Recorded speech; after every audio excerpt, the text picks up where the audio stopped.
एक दिन दूध लेने एक जवान गया ऊंट पे बैठ के गांव में, चाय के लिए दूध लाते थे। तो ऊंट ने बदमाशी करी, उसको पटक के पाकिस्तान भाग गया। असिस्टेंट कमांडर ने बोला, सर हिजबुल मुजाहिदीन के एक टेररिस्ट पकड़ लिए। वो क्या हुआ कि ये निकले पेट्रोलिंग के लिए और वो AK-47 लेके पैसा वसूल रहा था सेब के बगान में। पार्टी चली रही, तब तक रॉकेट अटैक हो गया। कुक की मच्छरदानी फाड़ के, बगल में कुक अपनी मच्छरदानी लगा के सोया था, उसे मच्छरदानी फाड़ के। लेकिन धान की खेती पैर से जो दबी थी उसको फॉलो करने की ज्यों इन्होंने कोशिश की, धान की खेती से फायर आ गया। भांग का बहुत बड़ा जंगल था, उसके अंदर ज्यों सर्च शुरू किया त्यों फायर आ गया। 14 सिख वैसाखी के दिन उनका सूबेदार मेजर शहीद हुआ। हमारे एक हवलदार को गोली लग गई थी। आपको तो पता है हम फोर्सेस से हैं, हमने जितनी लड़ाइयाँ लड़ी हैं, ऑलमोस्ट 4 लड़ाइयाँ लड़ी हैं और चारों लड़ाइयाँ सरहद की लकीर के लिए लड़ी, क्योंकि सरहद की लकीर हमेशा शमशीर पे ही चलती है। जिसके तलवार में दम है वही अपने सरहद को रखा पाता। वहाँ की आवाम पे जो जुल्म ढाए गए, तो वहाँ की जो माइनॉरिटीज हैं वो इंडिया की तरफ भाग के आती थी, लंगर का खाना खिला खिला करके, हजारों की तादाद में लोगों को बंधे पे सुला सुला के, कि पहले पाकिस्तान, पहले पंजाब फॉल्ट लाइन पकड़ो, पंजाब को एक्सप्लॉइट करो, वेपन भेजो रावी क्रॉस करा करा के, पंजाब को गर्म करो, खालिस्तान मूवमेंट को बढ़ावा दो। और वो उन्होंने किया और 12-13 साल काफी ब्लड शेड हुआ, हमारा नुकसान हुआ।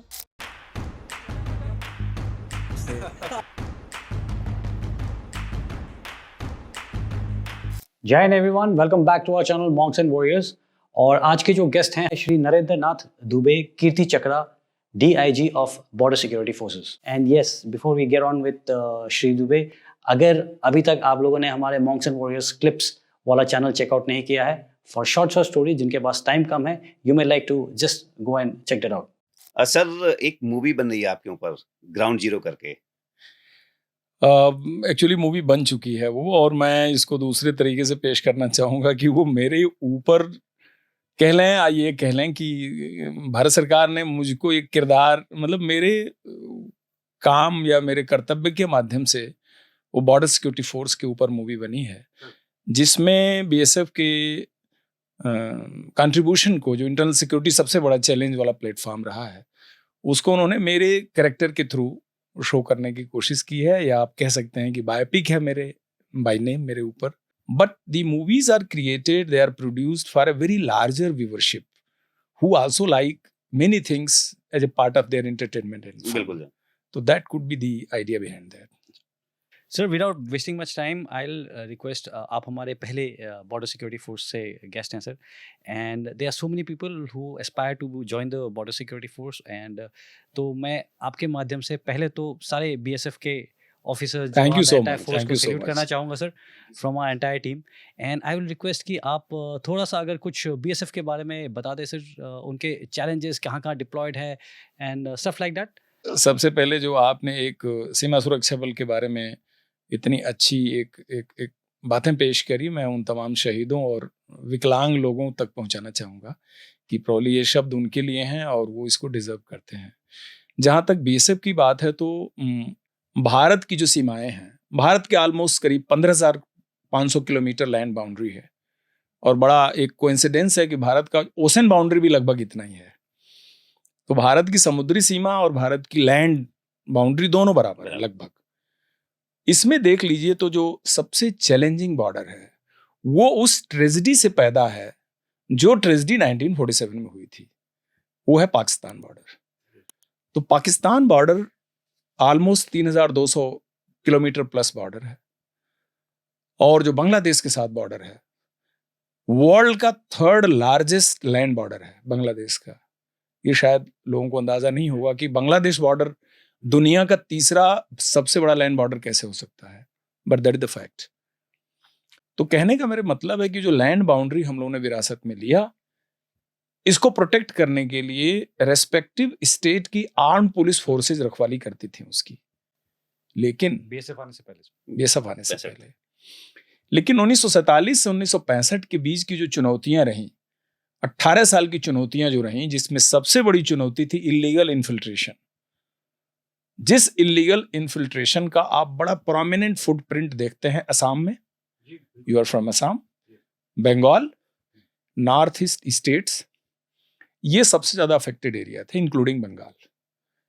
तो 1965 में भी पहला अग्रेसर पाकिस्तान था, तो पाकिस्तान ने जो पहला एग्रेशन किया वेस्टर्न फ्रंट पे, उस एग्रेशन में ऐसा हमारे नेतृत्व ने, लीडरशिप ने महसूस किया कि प्रॉली इंटरनेशनल बॉर्डर को आप इंटर स्टेट बॉर्डर के तौर पे डील नहीं कर सकते। Inter state jurisdiction has got a different ramification, और इंटरनेशनल बाउंड्री पे आपकी पोजीशन ऑलमोस्ट मिलिट्री और अलाइक मिलिट्री होनी चाहिए, जिसके अंदर वो कैपेबिलिटी हो कि अपोनेंट कंट्री के लिमिटेड एग्रेशन को झेल सके और उसको वो काउंटर कर सकें। तो 1965 में लीडरशिप, भारतीय नेतृत्व ने महसूस किया कि इस देश में एक बॉर्डर के लिए स्पेसिफिक फोर्स होनी चाहिए, particularly dedicated to protect the international boundary. तो इस बैकग्राउंड में दिसंबर 1965 में तत्कालीन प्रधानमंत्री श्री लाल बहादुर शास्त्री और उस समय जो गृह मंत्री और गृह सचिव थे एलपी सिंह साहब, उसके बाद उस समय army chief of army staff जो थे, उन लोगों के नेतृत्व में डिसाइड हुआ कि भाई एक बॉर्डर फोर्स बनाई जाए। और इसी बैकग्राउंड में 1 दिसंबर 1965 को बीएसएफ की स्थापना हुई। और बीएसएफ की स्थापना बाय इनैक्टमेंट ऑफ पार्लियामेंट से हुई, इसीलिए बीएसएफ एक्ट 1965 बना। उसके तहत फोर्स पैदा हुई और इस फोर्स के एग्जिस्टेंस में आने के बाद इसको इंडिया और इसको पाकिस्तान और पूर्व पाकिस्तान और ईस्ट पाकिस्तान का जो पार्ट था, जो तब बांग्लादेश नहीं बना था, ये जिम्मेदारी बीएसएफ को दी गई। और देने के बाद ये दोनों बॉर्डर्स को सुरक्षा करने का इनको टास्क दिया गया। और आपको रोल और टास्क के बारे में बताऊं, जितने सेंट्रल आर्म पुलिस फोर्सेज हैं, पैरामिलिट्री फोर्सेज हैं, बीएसएफ ही एक ऐसी फोर्स है जिसका वार टाइम भी रोल है। इसका war time well defined role है आर्मी के मैनुअल में, कि अगर एक्टिव वार की सिचुएशन आई तो बीएसएफ को क्या क्या हम टास्क देंगे, वो वेल डिफाइंड रोल है। तो हमारा पीस टाइम और वार टाइम दोनों ही रोल है। और देखा जाए तो there is no peace time in BSF, because 365 days उनका जुरिडिक्शन ऑफ डिप्लॉयमेंट बॉर्डर ही है, उसके अलावा उनके पास और कुछ भी नहीं है। पुलिस स्टेशन, पुलिस चौकी 5 मिनट के लिए झपकी ले सकती है, थोड़ी देर के लिए नैप ले सकती है, लेकिन इंटरनेशनल बॉर्डर पे 1 सेकंड के लिए अगर सो गया संतरी या एम्बुश अगर 1 मिनट के लिए पलखत पा गया तो आप उसका क्या रेमिफिकेशन हो सकता है आप सोच सकते हैं। तो they have to be alert in 24/7 mode. इस परिप्रेक्ष्य में बीएसएफ बनी, ये इसके बनने का बैकग्राउंड है। और दुनिया की इकलौती सेंट्रल आर्म पुलिस फोर्सेज है जो पैदा होने के बाद 4.5 साल के अंदर एक्टिव वार का पार्टिसिपेट की है। 1971 कोई वर्ल्ड में ऐसी पैरामिलिट्री फोर्स नहीं है जो एक्टिव वार में हिस्सा ली हो। और 71 में, जैसा कि आपको पता है, 1971 में विंटर्स में आर्मी ने ईस्ट पाकिस्तान में ऑपरेट किया था। बट 25 मार्च 1971 होली के दिन BSF liberation forces of Bangladesh मुक्ति वाहिनी के साथ ऑलरेडी अपना काम शुरू कर दी थी इनसाइड ईस्ट पाकिस्तान। मार्च में पद्मा नदी के थ्रू राजशाही कैंटोनमेंट में जो पहला रॉकेटरी का अटैक हुआ था, कि उसमें छोटी सी यूनिट, टेकनपुर यूनिट बनाई गई थी आर्मी अफसरों के जरा निगरानी में। तो इन्होंने मुक्ति वाहिनी को ट्रेनिंग देने में, हथियारबंद ट्रेनिंग में, कम्युनिकेशन की ट्रेनिंग, मिलिट्री ट्रेनिंग देने में एक्टिव रोल अदा किया बांग्लादेश के अंदर जाके। और मिलिट्री जब घुसी है, आर्मी का जो प्रॉपर ऑपरेशन शुरू हुआ है, उस समय stage in east Pakistan was ready to complete the final task. तो ये बड़ा इनविजिबली काम की है। और उतने मास इन्फिल्ट्रेशन को 4210 किलोमीटर बॉर्डर पे होल्ड करके रखना, 1971 से पहले जो मर्सिनरीज एक्शंस होते थे ईस्ट पाकिस्तान आर्मी की तरफ से, वहां की आवाम पे जो जुल्म ढाए गए, तो वहां की जो माइनॉरिटीज हैं वो इंडिया की तरफ भाग के आती थी, लंगर का खाना खिला खिला करके, हजारों के तादाद में लोगों को बंधे पे सुला सुला के। क्योंकि जो फ्लड गेट है, फ्लड गेट कौन रोकेगा? फ्लड गेट वही रोकेगा जो फर्स्ट रिस्पॉन्डर है। तो वो बड़ा क्रिटिकल काम किया है। और जो टीलापाड़ा वगैरह 2-4 मशहूर ऑपरेशंस वहाँ हुए हैं, उन ऑपरेशंस में इसका बड़ा डायरेक्ट रोल रहा है। ये तो मैं उसकी 71 तक की जर्नी को मैं संक्षेप में बताने की आपको कोशिश किया।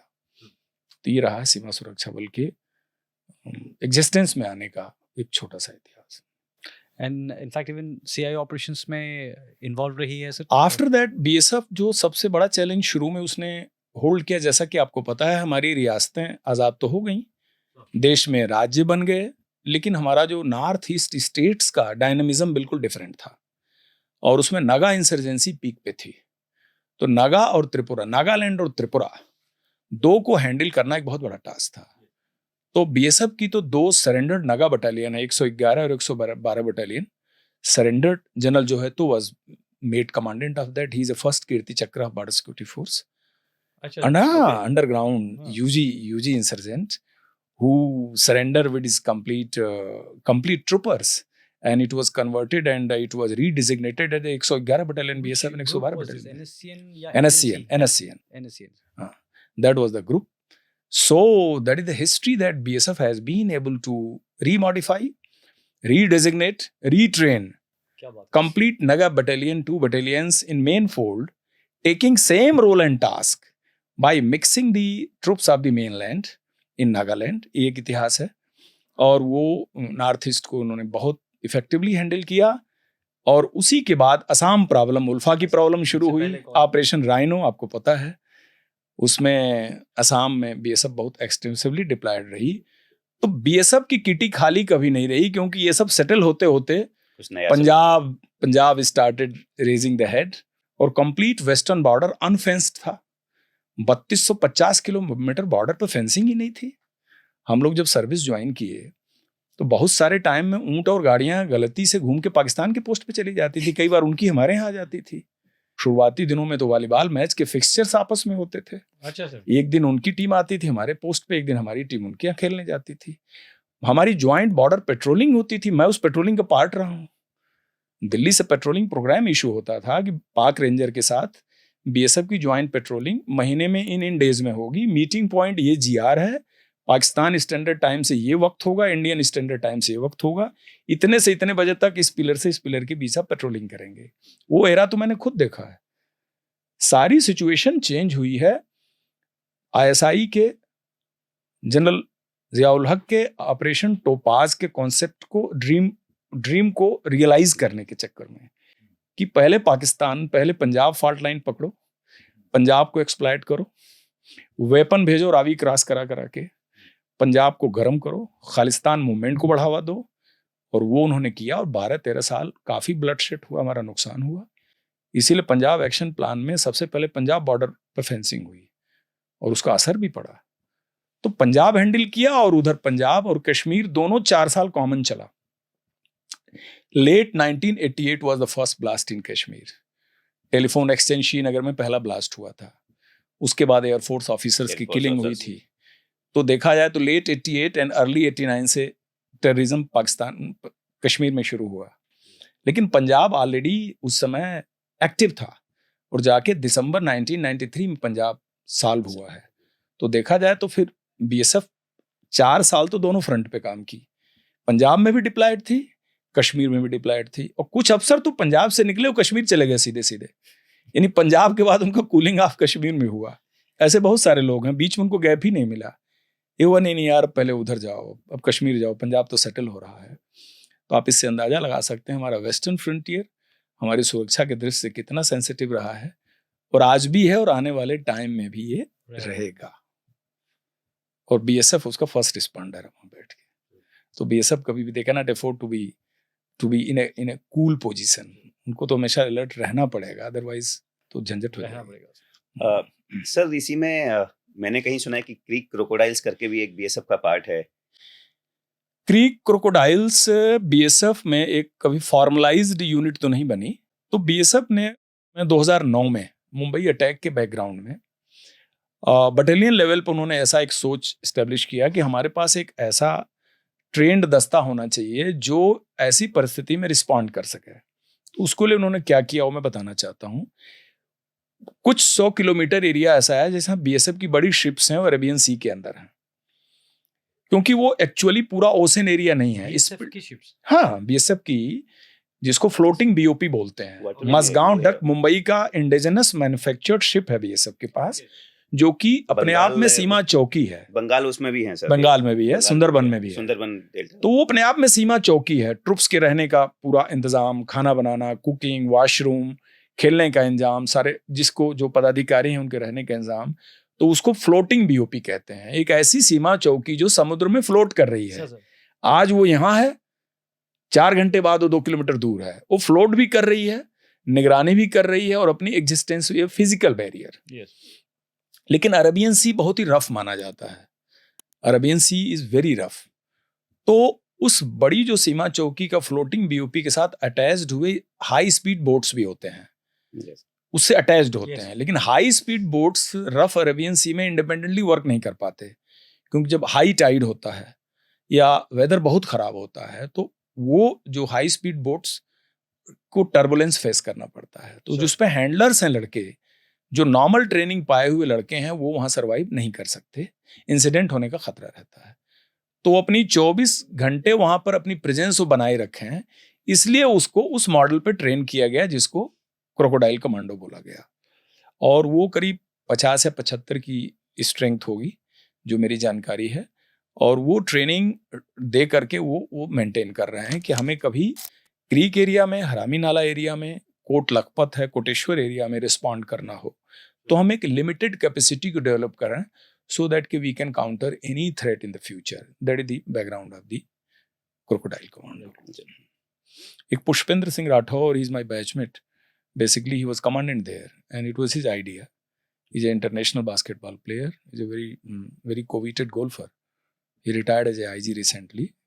तो उसने वो ट्रेनिंग पूरा इम्पार्ट किया था और उन लड़कों को पूरी स्विमिंग, कंप्लीट देर तक, कई घंटे तक ओशन में सर्वाइवल, फिजिकल ट्रेनिंग, ये सारे रिगर्स को पास करना पड़ता है to occupy the position of the floating BOP and fast speed fast boats. ये वहाँ के चैलेंजेस हैं। तो वो एरिया बहुत टफ है और वहाँ जो भी लड़के डिप्लॉयड होते हैं, हेड्स ऑफ टू देम। कुछ तो हैं जो पानी में ही रहते हैं मचान पे, including their food, their sleep, their rest relief, their natural calls, everything. Jerrycan में पानी जाता है, 8 दिन पे नहाते हैं। वो पानी को वो बिल्कुल एक लिमिटेड रिसोर्स की तरह से यूज करते हैं, क्योंकि रिप्लेनिशमेंट बहुत डिफिकल्ट है। तो ये तो मैं फिजिकली जाके कहानी वहाँ देखा कि कैसे टफ लाइफ जीते हैं। कहते हैं साहब, ये तो बोट से आप आए हो, हमको तो कुछ जाना भी हो तो इसी बोट का इंतजार होगा, कई दिन बाद आएगा तो इसमें जाएंगे, पानी आएगा तो पियेंगे। मचान पे ही चाय बना लेते हैं, खाना उनका टिफिन में पैक होके जाता है, वहाँ कुक कर नहीं सकते, पानी के ऊपर मचान में कैसे कुकिंग करेंगे। तो they live very hard life to protect the integrity of the border. Lot of respect, sir. Lot of respect to everybody in the BSF. Thank you so much. Thank you so much. Sir, इससे पहले कि हम एकदम hardcore action में आ जाएं और सिर्फ operation की बातें करें, we would like to know आपके फैमिली और आपके बैकग्राउंड के बारे में थोड़ा सा प्लीज। मैं बाशिंदा तो हूँ उत्तर प्रदेश का, एक ईस्टर्न यूपी में गोरखपुर जिला है सर, और उसकी चौरी चौरा तहसील है। सर, चौरी चौरा मैंने इसलिए मेंशन किया कि इंडियन इंडिपेंडेंस हिस्ट्री में चौरी चौरा का एक नाम है। Yes. और मैं गांव का रहने वाला हूँ। मेरा गांव बहुत ही रूरल एरिया में है और हिमालयन रिवर राप्ती है जो गोरखपुर सिटी को क्रॉस करती है, उसी के बैंक पे हमारा घर है। और हमारा गांव लो लाइंग एरिया में है, टोटली रिवराइन एरिया। आप असम से, हम मान के चलिए कि ब्रह्मपुत्रा के किनारे जिसका घर हो वो हाल। तो हमारे यहाँ किसी बच्चे से पूछा जाता है कि तुमने स्विमिंग कब सीखी, तो कहता मैं याद नहीं। वो इसलिए कहता है कि सर्वाइवल के लिए वहाँ स्विमिंग जानना जरूरी है। पूरा एरिया फ्लडेड हो जाता है और कंप्लीट पानी में डूब जाता है। अभी डेवलपमेंट बहुत ज़्यादा हो गया, बंद बन गए, सड़कें बन गई। तो मैं उसी गांव का बाशिंदा हूँ। मेरे जो ग्रैंडफादर थे वो इंडियन नेशनल आर्मी में थे। और he worked with Netaji Subhash Chandra Bose and he was for 5 years इन मांडला जेल, बर्मा। तो 1940 में वो गए थे जब मेरे फादर 12 दिन के सिर्फ थे। तो मेरे पिताजी को 12 दिन का छोड़ के 12 दिन बाद एक फंक्शन होता है। तो मेरे पिताजी के पैदा होने की खुशी में उन्होंने एक फंक्शन किया और 12 days के बाद 13th डे वो और उनके भतीजे दोनों डिपार्ट कर गए बैंकॉक के लिए। उसके बाद इंडियन नेशनल आर्मी उन्होंने ज्वाइन किया और इंडियन नेशनल आर्मी में बहुत एक्टिवली रहे। इतना एक्टिवली रहे कि नेताजी, उनके भाषण, हिटलर, जापानीज, सारी स्टोरी हम उनसे बचपन में सुनते रहते थे। सर, वो जब इनिशियली गए थे वो आईएनए ज्वाइन करने गए थे कि किसी और गए तो किसी और पर्पस से। Okay. लेकिन उनका इरादा वहाँ जाने के बाद बदल गया। बदला इसलिए कि जो इंडियन इंडिपेंडेंट मूवमेंट, जो भारत के स्वतंत्रता आंदोलन की शुरुआत हुई थी, तो बहुत सारा डायस्पोरा हमारे यहाँ का बैंकॉक और सिंगापुर में था। उसी ग्रुप ने आपस में ऑर्गेनाइज किया और एक बड़ा ग्रुप जिसमें कि हमारे एरिया के बहुत सारे लोग शामिल हुए, वो इंडियन नेशनल आर्मी के पार्ट बन गए। तो ये कम्युनिकेशन में थे। कम्युनिकेशन में डिपार्टमेंट ऑफ प्रोपेगेंडा, मतलब he was very master in doing his underground works. अच्छा। तो बाद में जैसा कि आपको पता है, इंडियन नेशनल आर्मी फाइट करते आई अराकान योमा कंप्लीट आपके गारो खासी जयंती एरिया से। फिर एक टाइम आया कि सरेंडर करना पड़ा, नेताजी का डिमाइस हुआ। उसके बाद जब अगस्त 1945 में नेताजी का ताइपे में विमान दुर्घटना में उनकी डेथ हुई, उसके बाद जब इंडियन नेशनल आर्मी ने सरेंडर किया तो उसमें सबको मुख्तलिफ जेलों में रखा गया। तो मेरे ग्रैंडफादर, उनका नाम था श्री जगत नारायण धर दुबे, तो उनको मांडला जेल बर्मा में रखा गया। इसलिए मेरी बड़ी दिली ख्वाहिश है कि कभी मैं रंगून जाऊं और उस जेल को देखूं। तो वहाँ से, और गांव में घर पे सबको ये पता था कि ये मर गए हैं, ये जिंदा नहीं है, क्योंकि कोई कम्युनिकेशन का सिस्टम नहीं था, कोई चिट्ठी पत्री कुछ नहीं थी। लेकिन घर में कोई उनका लास्ट राइट्स कर नहीं रहा था, क्योंकि जब तक कंफर्म ना हो किसी भी मरे आदमी का कोई संस्कार आप कर नहीं सकते। 6 साल बाद अचानक मेरे ग्रैंडफादर यूनिफॉर्म में अवतरित हुए, सीधे गांव पहुंचे। और गांव पहुंचे दरवाजे पर तो मेरे पिताजी 6 साल के हो गए थे। पहुंचते ही मेरी ग्रेट ग्रैंड मदर तब जिंदा थी। पहुंचे तो ग्रेट ग्रैंड मदर को उन्होंने सलूट किया, जय हिंद किया। इसीलिए मेरे ग्रैंडफादर का नाम जय हिंद पड़ा। जब तक वो जिंदा रहे उनको जय हिंद बोलते थे। तो मेरी ग्रेट ग्रैंड मदर को उन्होंने प्रणाम किया, नहीं अपनी मदर को। तब वो पहचान नहीं पा रहे थे मेरा बेटा कौन है, क्योंकि उसी समय एक कजिन भी सेम एज का खेल रहा था।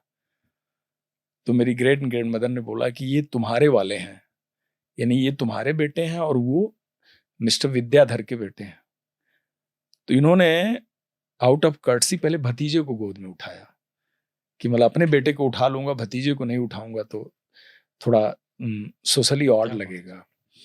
तो उसके बाद ये 6 साल के बच्चे से मिले अपने, जो मेरे फादर से। लेकिन बहुत इरादे के मजबूत थे। देश आज़ाद हुआ 47 में, और उसके बाद ये पहले ग्राम प्रधान बने, अनअपोज्ड, ब्लॉक प्रमुख बने, और लोकल एरिया की सीट भी इनको ऑफर हुई थी, लेकिन ये एक्टिव पॉलिटिक्स ज्वाइन करने के मोड में नहीं थे। इनका पूरा एरिया में नाम प्रॉब्लम सॉल्वर था, जय हिंद था, एक देश प्रेमी वाला काम था। और 1996 में उनकी डेथ हुई। 1996 जेएनके असेंबली इलेक्शन जो पहला हुआ, उस साल उनकी डेथ हुई। अनअपोज्ड रहे, कहे जब हमारे खिलाफ कोई खड़ा हो जाएगा इसका मतलब मैं इलेक्शन मुझे नहीं लड़ना चाहिए, मैं अपना काम नहीं कर रहा हूँ। और बिल्कुल निपट गांव में, यानी पेड़ के नीचे हमारा प्राइमरी स्कूल था। क्योंकि मेरे ग्रैंडफादर के जो कजिन थे वो भी इंडियन नेशनल आर्मी में थे, जो दोनों लोग साथ गांव छोड़े थे। तो उन्हीं का बरांडा था, उनका बड़ा घर था, तो एक बरांडा उन्होंने स्पेयर कर दिया प्राइमरी स्कूल चलाने के लिए। तो वो मेरे घर से करीब 10 मीटर था, यानी दोनों का जो बंटवारा था लैंड का उतनी दूरी थी। तो जब मौसम अच्छा होता तो पढ़ते थे, बारिश हो जाती तो घर आ जाते थे। आंवले का पेड़ उनका याद है कि आंवला गिरता था तो हम लोग आंवले इकट्ठा करते थे। तो वो कभी शिकायत करते थे चाचा जी कि हमारा आंवला सब खा जाते हैं।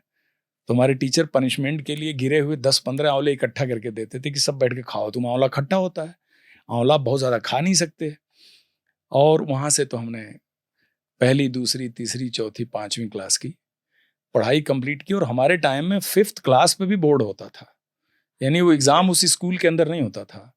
10-12 किलोमीटर किसी बाग वाग में ओपन एरिया में सेंटर पड़ता था, क्वेश्चन पेपर आता था, सीट, उसको पढ़ के आपको एग्ज़ाम देना पड़ता था। तो 5th तक तो पढ़ाई हमारी पेड़ के नीचे हुई। टाट पट्टी, बेंच, टेबल, कुर्सी तो खैर था ही नहीं। टाट पट्टी अब घर से लाओ, कोई गनी बैग तो बैठ जाओ, नहीं लाओ नीचे बैठ लो। तो वो टाइम था।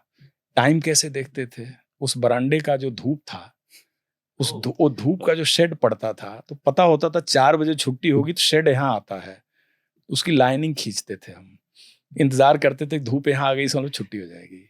ये तो नेचुरल सर्वाइवल वाले जो नेचुरल सर्वाइवल ट्रिक्स था। हैं सर, ये और सारे डिसिप्लिन का ये आलम था कि गन्ना बहुत होता था हमारे एरिया में, तो उसको पकाने के लिए बांस के छोटे डंडे होते थे, तो उससे वो फ्यूल अंदर डालते थे, पत्ते घास, तो जल के थोड़ा हरा बांस, हरा डंडा जल के काला हो जाता था। तो हमारे टीचर वो 2-3 डंडा ठीक करके रखते थे। डंडे का टेरर देखिए कि उस डंडे को पूरे हमारे 5 साल में बहुत बच्चों ने कोशिश किया चुरा दूं, फेंक दूं, किसी की हिम्मत नहीं पड़ी कि वो डंडा गायब कर दे। वो इसलिए कि उन्हें पता था कि पोल खुल जाएगी और दूसरा डंडा फिर आ जाएगा। तो डंडा single handedly was a symbol of power of the teacher. ऐसा नहीं था कि उस डंडे से वो कोई क्रूएलिटी करते थे, लेकिन that was a single symbol of power. और डिसिप्लिनरी तो उस समय के टीचर्स होते ही थे, they were very strict, very strict. तो पढ़ाई वढ़ाई 5वीं तक तो ठीक हो गई। फादर थे इंटरमीडिएट कॉलेज में, तो उन्होंने हमको 1 साल पहले से इंग्लिश वगैरह में डालना शुरू कर दिया, 5th क्लास में ही। तो उनके देख रेख में मैंने 10वीं तक पढ़ाई करी। पढ़ाई में मैं शुरू से अच्छा था, अपना क्लास टॉप करता था। 10th में भी मैंने बोर्ड में, मेरे इंटर कॉलेज में मेरा जो ह्यूमैनिटी से जो रिकॉर्ड है वो भी मेंटेन है, और उसमें मैं विद ऑनर कुछ पेपर में पाया था। फिर मेरे को नेशनल स्कॉलरशिप मिली। फिर मैं स्ट्रगल करता था कि मुझे किसी साइंस और मैथ वाले कॉलेज में भेजो, तो फैमिली डिड नॉट एग्री, क्योंकि मेरे बड़े भाई का रोड एक्सीडेंट हो गया था। वो बनारस हाईवे पे, मेरा ननिहाल था, वो समर वेकेशन में गए थे और आम उठाने के चक्कर में कोई टैक्सी मार गई। That time he was of 8 years. मैं 6.5 साल का था, 1.5 साल का ही अंतर था। तो घर में सबको डर बस बैठ गया कि भाई काली सड़क है, जो जहाँ सड़क है जिसमें मोटर गाड़ी चलती है, उस एरिया में नहीं भेजना है। इस वजह से मुझे 9th 10th में साइंस मैथ छोड़ना पड़ा। मैथ तो था, साइंस छूट गया। 11th में मैंने फादर से रेसिस्ट किया कि मुझे आप इंग्लिश मेरी मत छुड़ाओ। तो उन्होंने बोला चलो ठीक है, with heavy heart he agreed. तो मैं एक दोबारा 6 किलोमीटर दूर एक कॉलेज है, यानी मैं 12-13 किलोमीटर वन साइड जाता था और वन साइड आता था। वहाँ से मैंने 11th-12th किया, अच्छी मेरिट से पास हुआ। ग्रेजुएशन के लिए तमन्ना थी कि जो ईस्ट का ऑक्सफोर्ड कहा जाता है, इलाहाबाद यूनिवर्सिटी, उससे करें। फॉर्म भरा, फर्स्ट लिस्ट में नाम भी आ गया मेरा। इलाहाबाद यूनिवर्सिटी में मेरिट से एडमिशन होता था, तो मेरिट लिस्ट में मेरा नंबर 2 पे नाम निकला था। पोस्ट कार्ड पे आया कि भाई आप आके एडमिशन लीजिए। पेरेंट्स डिड नॉट एग्री, उन्होंने बोला नहीं, इलाहाबाद बहुत दूर हो जाएगा, कोई 30-35-40 किलोमीटर में तुम पढ़ाई करो। तो गोरख यूनिवर्सिटी में मैंने अप्लाई किया, एडमिशन हो गया।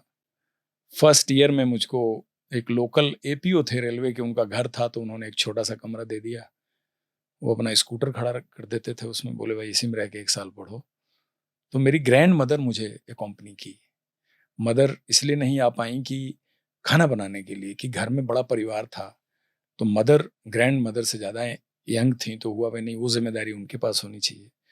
तो मैं उस एरा का हूँ कि ग्रेजुएशन फर्स्ट ईयर मेरी ग्रैंड मदर ने 1 साल मुझे रह के खाना पीना बना के मुझे पढ़ाया। सेकेंड ईयर में मुझको हॉस्टल मिल गया। आप यूं कहें कि पंख लग गए मुझे थोड़े। तो मुझे हॉस्टल मिल गया, तो मैं ग्रैंड मदर को फिर घर छोड़ आया। उसके बाद graduation English, Sanskrit and geography, ये 3 सब्जेक्ट्स मेरे थे। अच्छा किया मैंने ग्रेजुएशन भी। पोस्ट ग्रेजुएशन फिर मैंने कहा नहीं, इंग्लिश से करते हैं। तो कुछ दोस्त लोग थे, वो बोले नहीं दिल्ली चलो, जेएनयू वगैरह में एडमिशन लेते हैं, तो तैयारी करेंगे सिविल सर्विसेज की। तो मैंने कहा सिविल सर्विसेज की तमन्ना तो बहुत है, लेकिन लग नहीं रहा है कि हम जा पाएंगे, क्योंकि पीछे पीछे बिल्कुल 1.5 साल के गैप से बाकी ब्रदर्स भी लाइनअप थे। 4-5 भाई सब 1.5-2 साल। तो पहले तो यही होता था, बड़े भाई की किताब से दूसरा भाई पढ़ेगा, दूसरे भाई का कपड़ा तीसरा भाई पहनेगा, तीसरे भाई का जूता चौथा भाई पहनेगा। दैट वाज द सिचुएशन, क्योंकि रिसोर्सेज ट्रांसफर होते थे। मैं खुद भी, मामा की किताब पूरी की पूरी मेरे पास आई। एक आदमी पहले चला जाता था पता करने की भाई रिश्तेदारी में कौन है जो आने वाले क्लास में पहले रह चुका है, तो उसकी बुक्स पूल आउट होती थी, उनको पूल करके लाते थे, उससे पढ़ाई चलती थी। खैर कंप्लीट करने के बाद मास्टर्स किया मैंने। तो एक हॉस्टल था, सिंगल रूम हॉस्टल, तो मेरिट में जो टॉप पे होता था उसको मिलता था। लिया मैंने, कंप्लीट किया, और मन था कि कुछ कंपटीशन की तैयारी करें या टीचिंग में जाएं। उसके लिए फिर पीएचडी या एमफिल उस समय ज़रूरी था, कि बिना एमफिल या पीएचडी के आपका एडहॉक लेक्चरर अपॉइंटमेंट नहीं हो सकता। तब तक किसी हॉस्टल में एक लड़के ने बोला है यूपी पुलिस आर्म्ड विंग के सब इंस्पेक्टर का वैकेंसी निकला है, तो अप्लाई कर दो। हम भी किए हैं, तो हमने अप्लाई किया तो हाथ में इतना बड़ा बॉयल हो गया कि मैं पुशअप नहीं करने की पोजीशन में था, बट फिजिकली बहुत सही। तो हमने अप्लाई किया तो हाथ में इतना बड़ा बॉयल हो गया कि मैं पुशअप नहीं करने की पोजीशन में था, बट फिजिकली बहुत सही था। तो प्रिसाइडिंग अफसर ने बोला एक हाथ से कर सकते हो। मैंने कहा मैं एक हाथ से कर सकता हूँ। तो मैं लेफ्ट हाथ से किया, दाहिने हाथ में अच्छा ऊजिंग हो रही थी। तो उसने 10, 12, 14 जो पुशअप देखा, बोला नहीं ठीक है, यू कैन डू। तो मैं पास हो गया। तो हमारा बैच ये हुआ कि, तो it was a fateful year of 1984। Result आया, मुझे याद है, उस दिन Mrs Indira Gandhi was assassinated 31 अक्टूबर 1984। तो मैं पिक्चर देख रहा था, पिक्चर हॉल में ही सुगबुगाहट आवाज आने लगी। बाहर निकले हम लोग तो there was quite unrest with a reaction. तब तक शाम को रिजल्ट आया, तुम हो गए, ठीक है। तो जनवरी 85 में मैं ट्रेनिंग में चला गया, पुलिस ट्रेनिंग कॉलेज सीतापुर। 1 साल की ट्रेनिंग थी। तो उसमें क्या था नियम में कि स्टाइपेंड खाली मिलता था 80 रुपए पर मंथ। पासिंग आउट के बाद आपकी सैलरी लगती थी। गवर्नमेंट ऑफ इंडिया के रूल जैसा नहीं था, स्टेट रूल। मैं सोचा मैं तो 180 रुपये स्कॉलरशिप पाता था हॉस्टल में, ये 80 रुपए की तनख्वाह पे नौकरी कर रहा हूँ। तो बड़ा अच्छा 1 साल का ट्रेनिंग निकला। Physical riggers, toughness and if not military training at least police training. Pass out हुआ मैं, और उसी साल मेरी शादी हो गई। शादी हाँ 83 में ही हो गई, जब मैं 20 साल का था, बल्कि सर्विस में भी नहीं आया था। तो 20 ईयर्स में आई वाज मैरिड। शादी भी इन absentia हुई। इन absentia इन द सेंस कि मैं गया था मुंबई ग्रैंडफादर से मिलने, छोटे ग्रैंडफादर से। तो खबर आई कि तुम्हारी शादी तय हो गई। मैं कहा ठीक है, तय हो गई। आए तो थोड़ा मन में जिज्ञासा तो रहती है, 20 साढ़े 20 साल के आप हो तो ये तो आपके मन में रहता है भाई कौन बीवी है। तो मदर ने बोला कि वैसे तो जरूरत नहीं है, लेकिन हमने मिलने का एक प्लान किया है, उसमें मैं जाऊंगी, मैं जाऊंगी, मिलाऊंगी। मैं ठीक है, आप मिलाओ। तो मिलने का कोई उन्होंने एक पॉइंट तय किया सिटी में, वो मिलने गई, आई, बोली सब ठीक है।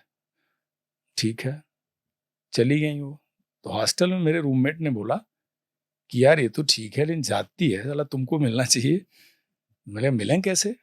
बोले मैं इंतजाम करता हूँ। तो उन्होंने उनके मामा उमा को कन्वे किया। तो शाम को हमको बुलाया गया कि भाई आप भी आओ मिल लो। मैं गया तो बिजली चली गई। अब बिजली चली गई तो क्या मिलोगे? अब शादी के नजरिए से आप किसी से मिलते हो तो योर फर्स्ट इंटरेस्ट की how the person looks like. तो मुझे आके मतलब कहते हैं रोजर बोलना पड़ा कि हाँ ठीक है, मिल लिया मिल लिया मिल लिया, चले आए। खैर शादी हो गई। ट्रेनिंग पीरियड में कुछ हम और वाइफ चिट्ठियों से कनेक्टेड रहे। बच्चे कहते हैं वो चिट्ठियाँ आप लोगों ने गुम कर दी, बड़ी इंटरेस्टिंग रही होंगी, एंड दे आर राइट। तो पासिंग आउट के बाद जब मैं ज्वाइन किया तो मेरी पोस्टिंग एंटी डकैती ड्यूटी बांदा कर दिया। उस समय ददुआ गैंग, जो कि आप अगर सर्च करेंगे 10-12 साल पहले ही एलिमिनेट हुआ, 15 साल पहले यूपी पुलिस के इनकाउंटर में। तो that gang was very active in Allahabad, Karwi, Chitrakoot area. और उत्तर प्रदेश और मध्य प्रदेश का जो बॉर्डर बनता है, रीवा का जंगल, उस एरिया में बहुत एक्टिव था वो। तो उस ड्यूटी में रहे, तो उस ड्यूटी में टेंट में रहते थे, लालटेन होती थी, कोई कम्युनिकेशन का साधन नहीं। बीबीसी लंदन 720 पे सुनते थे शाम को 7:20 से 8 बजे, वही एक कम्युनिकेशन का था। और तनख्वाह लेने इलाहाबाद आते थे ट्रकों से। तो 1 महीने का न्यूज़पेपर यूनिवर्सिटी रोड इलाहाबाद से बंडल बना के ले जाते थे, तो पढ़ ओढ़ लेते थे। और उसी में मैंने ये सेंट्रल आर्म पुलिस फोर्सेज का एडवर्टीजमेंट अप्लाई किया, मेरा सिलेक्शन हो गया। और मैं वाइफ को मेडिकल कॉलेज इलाहाबाद के बेड पे एडमिट करके और एकेडमी चला गया। जब एकेडमी गया तो 3 महीना अभी डिलीवरी बाकी थी, एंड शी वाज ये फैमिली ट्रेडिशन तो नहीं बनता जा रहा था पता नहीं क्या हो गया। तो वो भी मैं वही कहता हूँ कि उनको किन परेशानियों से लाया। She had suffered some health issue, some miscarriages. Academy में शुरू के 2-5-7 हफ्ते बाद चिट्ठियां बंट रही थी दोपहर को। वो परेड से आने के बाद चिट्ठियां इकट्ठा आती हैं, किसका चंदन ग्रुप है तो आरके ग्रुप है, तो जो भी इंद्रजीत ग्रुप है। तो चिट्ठियां बढ़ रही थी, उसमें एक अंतर्देशीय चिट्ठी हमको मिली, मेरे ग्रैंडफादर के हाथ की लिखी हुई। और उसमें उन्होंने लिखा कि आज रविवार है, मैं संगम नहाने गया था, लौटा उसी समय बहू को पेन हुआ, तो डॉक्टर्स ने देखा और तुम्हें बेटा पैदा हुआ है। तो मैं वो चिट्ठी देखा तो मैंने कहा अच्छा। चिट्ठी 9 या 10 दिन बाद आई थी, शायद 11 दिन हो गए होंगे। तो उनकी चिट्ठी देखी तो पहली बार मैं कम्युनिकेट हुआ कि मैं फादर बना। बैच ने हल्ला किया कि साले तुमको आज पार्टी देनी है, तो हमने पार्टी दी। और पार्टी दी तो पता लगा कि 2-3 और फादर बने हैं, लेकिन उन्होंने बताया ही नहीं था। तब उनका धीरे धीरे पोल खुला। तो मैंने कहा यार तुम ये बच्चा तो तुम्हारा उसी दौरान हुआ था। बोले यार अब उसमें बताया नहीं यार। अच्छा, तो बड़ा बेटा 87 बॉर्न है। फिर मैं पास आउट हुआ। जो एक हमारे सारे इंस्ट्रक्टर्स आर्मी से थे। एकेडमी डायरेक्टर IPS ऑफिसर थे mister DK Arya, but deputy director DIG mister Jasrotia was from army. मेरे कर्नल जो थे वो दहिया साहब थे, और 8 कुमायूं के हमारे खुद के ग्रुप इंचार्ज जो थे मिस्टर अयप्पा, वो जो मेजर रैंक। तो हमारी जो पूरी ट्रेनिंग हुई 56 हफ्ते की बुनियादी ट्रेनिंग पूरी हमारी मिलिट्री के ही अकॉर्डेंस हुई। बेसअप एकेडमी जो आर्मी ट्रेनिंग की जितनी चीज़ें ले सकती है उस हिसाब से हुई। पास आउट हुए। पास आउट होने के बाद अब हम बन गए कि साहब वो अब आपको ज्वाइन करना है। पोस्टिंग हमारी आई। मैं यूपी गोरखपुर का रहने वाला, हमको जैसलमेर मिला। जैसलमेर नक्शे पे देखा था मैंने, बट जैसलमेर से तो हमारा कोई लेना देना नहीं था। जैसलमेर पहुंचे तो मंडोर एक्सप्रेस दिल्ली से जाती थी, तो हम 3 बैचमेट एक साथ गए। वहां पहुंचे तो गाड़ी वाड़ी बिल्कुल स्टेशन पे आई थी हमको बड़े राजसी ठाट से लेने। मैस में गए, सेटल हो गए। उसके बाद ऑर्डर आया कि मॉर्निंग में FPT है, फील्ड फिजिकल एफिशिएंसी टेस्ट है, और पूरे फटीक में इक्विपमेंट में आपको अब ये नहीं पता कि स्टार्ट पॉइंट कहाँ है, कोच कहाँ है, कुछ नहीं। CO कौन है कुछ मालूम नहीं। डरे डरे भोर में पहले 1-1.5 घंटा पहले उठ गए कि लेट ना हो जाए। गए तो कोच से कार्बाइन वगैरह लिया और स्टार्टिंग पॉइंट पे थे। मैं देखा सफेद कपड़े में कोई ऐसा आदमी खड़ा है जो CO दिखता है। वो नजर भी नहीं मिलाया, बात भी नहीं किया। स्टार्टिंग पॉइंट शुरू किए और FPT कंप्लीट करके आप खड़े हो गए। मतलब फर्स्ट मैं ना बोलूं तो मैं जरूर शुरू के 2-4-10 में रहा हूँगा। आई हैड टू प्रूव कि मैं पास आउट होके आया हूँ और मैं फिजिकली फिट हूँ। था भी ठीक मैं। उसके बाद दिन में एडजुटेंट ने बताया साहब CO से इंटरव्यू आपका। इंटरव्यू अगर हुआ, he was from army. Interview के बाद वो 5-7 दिन हुआ, बॉर्डर जाना है। एंड हमारे टाइम में हमारी जो ट्रेनिंग होती थी वो रैंक के हिसाब से होती थी। 15 days you have to work as a constable. Next 1 month you have to work as a section commander. 3 month as a platoon commander. 6 month as a company commander. तब आपको कमांड दिया जाता था और ये बड़ी अच्छी सिखलाई थी। Yes. तो उन्होंने उसमें मारुति जिप्सी नहीं आई थी, तो उन्होंने मेस में भेजा कि मैं बॉर्डर जा रहा हूँ। बाड़मेर ज्वाइन किया, वहां से 156 किलोमीटर जैसलमेर होता था और जैसलमेर से 35 किलोमीटर सम होता था। तो CO के विजिट में ही आप उसके साथ जाना है, क्योंकि गाड़ी तो होती नहीं थी, कैसे भेजा जाएगा। तो मैं बड़ा सा मोटा सा गद्दा उद्दा रजाई उजाई बड़ी आलीशान पैक करके गाड़ी में डाला। CO के घर पे पहुंचा तो गाड़ी आई, तो गाड़ी में तो CO का सामान रखने की जगह ही नहीं थी। तो CO की वाइफ ने देखा और थोड़ी मुस्कुराई, समझ गई कि अभी नया मुल्ला है, इसको समझ नहीं आएगी। But she was so kind, I still remember. उन्होंने ड्राइवर को हिंट दिया कि सामान इनके गद्दे वद्दे छोड़ाओ मेस में, और अपने घर से उन्होंने एक लाइट बेडरोल तैयार किया मेरे लिए और गाड़ी में रखवाया। शायद वो इनडायरेक्टली कम्युनिकेट करना चाहती थी कि फील्ड में जा रहे हो तो तुम्हारे पास हल्का बेडरोल होना चाहिए। अब मैं पीछे बैठा, CO आगे बाएं। 156 किलोमीटर तो कहीं गियर ही नहीं चेंज हुआ, क्योंकि रास्ते में कोई चिड़िया, कोई कुत्ता, कोई जानवर भी नहीं दिखा। जैसलमेर टू बाड़मेर ऐसे गाड़ी चली। सोचा जैसलमेर आ गया, बॉर्डर आ गया। तो ड्राइवर ने बोला साहब अभी तो 35 किलोमीटर सम है, वहाँ नाइट हाल्ट है। तो सम जो आज की तारीख में डेजर्ट फेस्टिवल लगता है, सम में आया तो वहाँ एक प्राइमरी हेल्थ सेंटर के बरामदे में CO ठहरता था, क्योंकि एडम बेस का कोई एकोमोडेशन नहीं था। लाइट कुछ नहीं थी, मोमबत्ती जाती थी, मोमबत्ती के लाइट में वो शेव कर लेते थे। कुछ मेकशिफ्ट अरेंजमेंट था वॉशरूम वगैरह का। मैं सोचा है कैसे दाढ़ी बनाऊंगा, बनाऊ ना लिया, खैर जैसे भी हो। उसके बाद मॉर्निंग में जाना है, कह नहीं CO साहब तो यहाँ से जा रहे हैं धनाना, आपके लिए वाटर टैंकर आ रहा है, तो आपको लुनार BOP जाना है। वाटर टैंकर आया अपने स्पीड से। उसमें बाएं वाली सीट पे पूरा लोहा होता है, सीट तो होती नहीं, उसमें कुशन तो कुछ था नहीं। तो उसने बड़ी इज्जत के साथ दरी वरी फोल्ड करके हमें रख दी थी, जैसे मतलब to give me cushion effect. Travel करते करते 30 किलोमीटर बाद वाटर टैंकर रुकने लगा, तो घास के बंडल टायर के नीचे लगाए जाते थे रोल करने के लिए, क्योंकि सैंड टायर भी उस सैंड में धंस जाते थे। और लोहे का चैनल होता था। तो करते कराते मतलब अपने पोस्ट पे पहुंचा मैं और अकॉर्डिंगली अपने बॉर्डर की जिंदगी शुरू हुई। और उसके बाद एक्चुअल बताया गया कि बॉर्डर तो भी इसके बाद है, लुनार के बाद है। सीओ एक दिन आए विजिट में, उन्होंने बोला कि मैं नूरी का टिब्बा पे पोस्ट बनाना चाहता हूँ। बोले मैप पे देखो, मैं GROR निकाला, मैंने सर पाकिस्तान बॉर्डर से 200 मीटर अंदर है। बोले पूरी पोस्ट हम आगे ले जाना चाह रहे हैं फॉरवर्ड, तो तुम्हें बिल्कुल 0 लाइन पे पोस्ट ले जानी है। ठीक है सर, कह के चले गए। मैं लड़कों से पूछा ये बनेगी कैसे, तो बोले सर कोई प्रॉब्लम तो नहीं है बनने में, इसमें कुल्हाड़ी चाहिए डाल काटने के लिए, हंसिया चाहिए जो वहां पर घास होती है उसको काटने के लिए, सैंड बैग चाहिए मोर्चा बनाने के लिए, और तार कांटा चाहिए बार्ड वायर के लिए, पिकेट चाहिए, वो है अपने पास। बोले सर इसके बाद बन जाएगी पोस्ट। हमने पोस्ट बना दी, लेकिन मैं पूरी टाइम खुद रहा खड़ा, डाली खुद पकड़ना, कटवाना, सैंड बैग लोड कराना। नूरी के टिब्बा आज भी BOP है BSF की, वो BOP मैंने बनाई। बनाने के बाद वो राशन चाय का ले जाते थे ऊंट पे और काम करके शाम को आ जाते थे। CO आया, उनको दिखवाया हमने, बोले हाँ तुमने काम कर दिया। उसके बाद अगला कांड हो गया। जाड़े के दिन में ऊंट मस्ती में आ जाते हैं, कैमल, और मैं नॉन राजस्थानी होके भी ऊंट बहुत अच्छा राइड करता था। तो एक कैमल सफारी भी हुई थी, पिलर नंबर 440 से 912 तक। Oh my goodness. और उसमें 44, I think it was almost 500-600 kilometre. 500-600. Right. हाँ। और 44 ऊंट थे और 88 राइडर थे, एक पे 2 थे। उसको मैंने लीड किया था।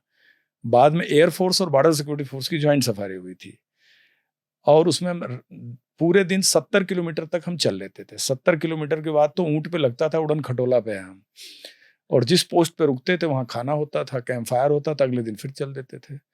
तो 912 BOP BKD है, ब्राह्मणों की ढाणी, जहाँ से रणकच्छ शुरू होता है।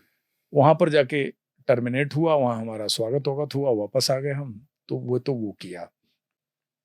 एक दिन दूध लेने एक जवान गया ऊंट पे बैठ के, गांव में चाय के लिए दूध लाते थे, तो ऊंट ने बदमाशी करी, उसको पटक के पाकिस्तान भाग गया। अब वो लड़का आया रोते हुए, बोले साहब ऊंट तो दूध तो गिर गया, ऊंट गायब हो गया। ऊंट कहाँ गया? क्या सर पाकिस्तान भाग गया। अब मुझे कुछ पता नहीं, मैंने लड़कों से पूछा, बोले सर इस पे तो इंक्वायरी होगी, ऊंट तो गवर्नमेंट प्रॉपर्टी है, ऊंट इज जस्ट लाइक ट्रांसपोर्ट। मैंने क्या करना चाहिए? बोले सर पहले तो CO को खबर करो। तो लॉग हम भेजते थे वायरलेस सेट से, तो सेट से मैंने CO को कन्वे किया सर कि ऊंट नंबर 99 भाग गया। तो CO ने बोला तुम कहाँ हो? मैंने सर मैं पोस्ट पे हूँ। बोले how come you can afford to be at post? सारा कैंप खाली करो और ऊंट जब तक आएगा नहीं कैंप में नहीं घुसना तुम। तो लड़कों से हमने बोला CO साहब ऐसे बोल रहे हैं। बोले सर वो ठीक बोल रहे हैं, ऊंट तो लाना पड़ेगा। मैंने करें क्या? तो बोले सर एक गांव में खंगरिया रहता, पग्गी है, वो फुटप्रिंट को उठाता है और वो ट्रेस करता है, उसके यहाँ गए। तो उसने बोला सर हमको पानी की एक बोतल दे दो और एक जूता दे दो, PT शू फटा हुआ, क्योंकि वो उनके जूते होते नहीं थे और रेत बहुत गर्म होती थी, और जहां ऊंट पटका है वो पॉइंट दिखा दो हमको। 3 रिक्वायरमेंट उसकी थी। तो हम उन्होंने फौजी वाटर बॉटल दे दिया, तब बिस्लेरी की बोतल तो आई नहीं थी उस टाइम में, और एक जूता दे दिया जो उसके पैर के साइज का होता था, कोई पुराना। और ऊंट ने जहां उसको पटका था वो जगह दिखाई, तो उसने हुफमार को वहां से पिक किया और बोला सर आप जाओ, आपसे कल मिलेंगे। अगले दिन शाम को लौटाओ, कहा संग्रीलो गांव है, वहां ऊंट फलां के यहाँ बंधा हुआ है, पाकिस्तान में संग्रीलो गांव है, मैप पे ढूंढेंगे तो वो संग्रीलो मिल जाएगा। वो क्या किया कि पिक किया, और बॉर्डर फेंस तो था नहीं, तो वो बॉर्डर के एरिया के ये होते हैं गाइड्स, वो रात को सीधे क्रॉस किया, पाकिस्तान गया उसी मार्ग को। संग्रीलो गांव में बहुत सारे हिंदुओं की भी शादी वादी हो रखी थी इस पार की। ऊंट बंधा था, भाग के गया होगा, बांट लिया होगा किसी ने। लौटा तो फिर हमारे JCO ने बोला सर अब एक चिट्ठी जानी चाहिए पाकिस्तान। तो उसमें company commander to company commander note जाता था, जिसको फ्लैग मीटिंग कहते थे, वो अधिकार होता था। तो मैंने चिट्ठी लिखी, जनाब हम आपसे इस पिलर पे इतने तारीख को इतने बजे मिलना चाहते हैं। वो ऑफिशियली अब खंगरिया को भेजा हमने। पहले तो ऐसे गया था वो एक रात पहले, अगले दिन ऑफिशियल गया वो। उस समय वो दूत माना जाता था, उसकी हैसियत एक दूत की होती थी, जैसे हनुमान जी लंका में गए थे। वो खंगरिया चौड़े सीने से गया पार करके, दिन में ले गया, जनाब को दिया। तो अगले दिन उनका कैप्टन अकबर आया, वो मुझे याद है, बड़ा लंबा सा था वो। तो उस पिलर पे हम मिले, हाथ मिलाए, बिल्कुल हैंडशेक किया, बिल्कुल तगड़ा सा, आर्मी के होते हैं उनके अफसर। तो बोला कि जनाब क्या प्रॉब्लम है। मैंने बताया। कहा अब तक तो आपने पता भी कर लिया होगा ऊँट कहाँ है। मैंने कहा हाँ पता तो मैंने कर लिया है। तो कह रहा फिर बता भी दीजिए कहाँ है। मैंने कहा फलां जगह है।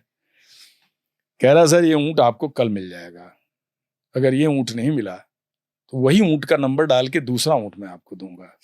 19 उसके तो मैं क्या होता था, ऊँट के बॉडी के एक पुट्ठे वाले पार्ट पे उसकी मार्किंग की जाती थी गर्म लोहे से, सो दैट कि यू कैन काउंट, जैसे राइफल का नंबर होता है, कार्बाइन का नंबर होता है।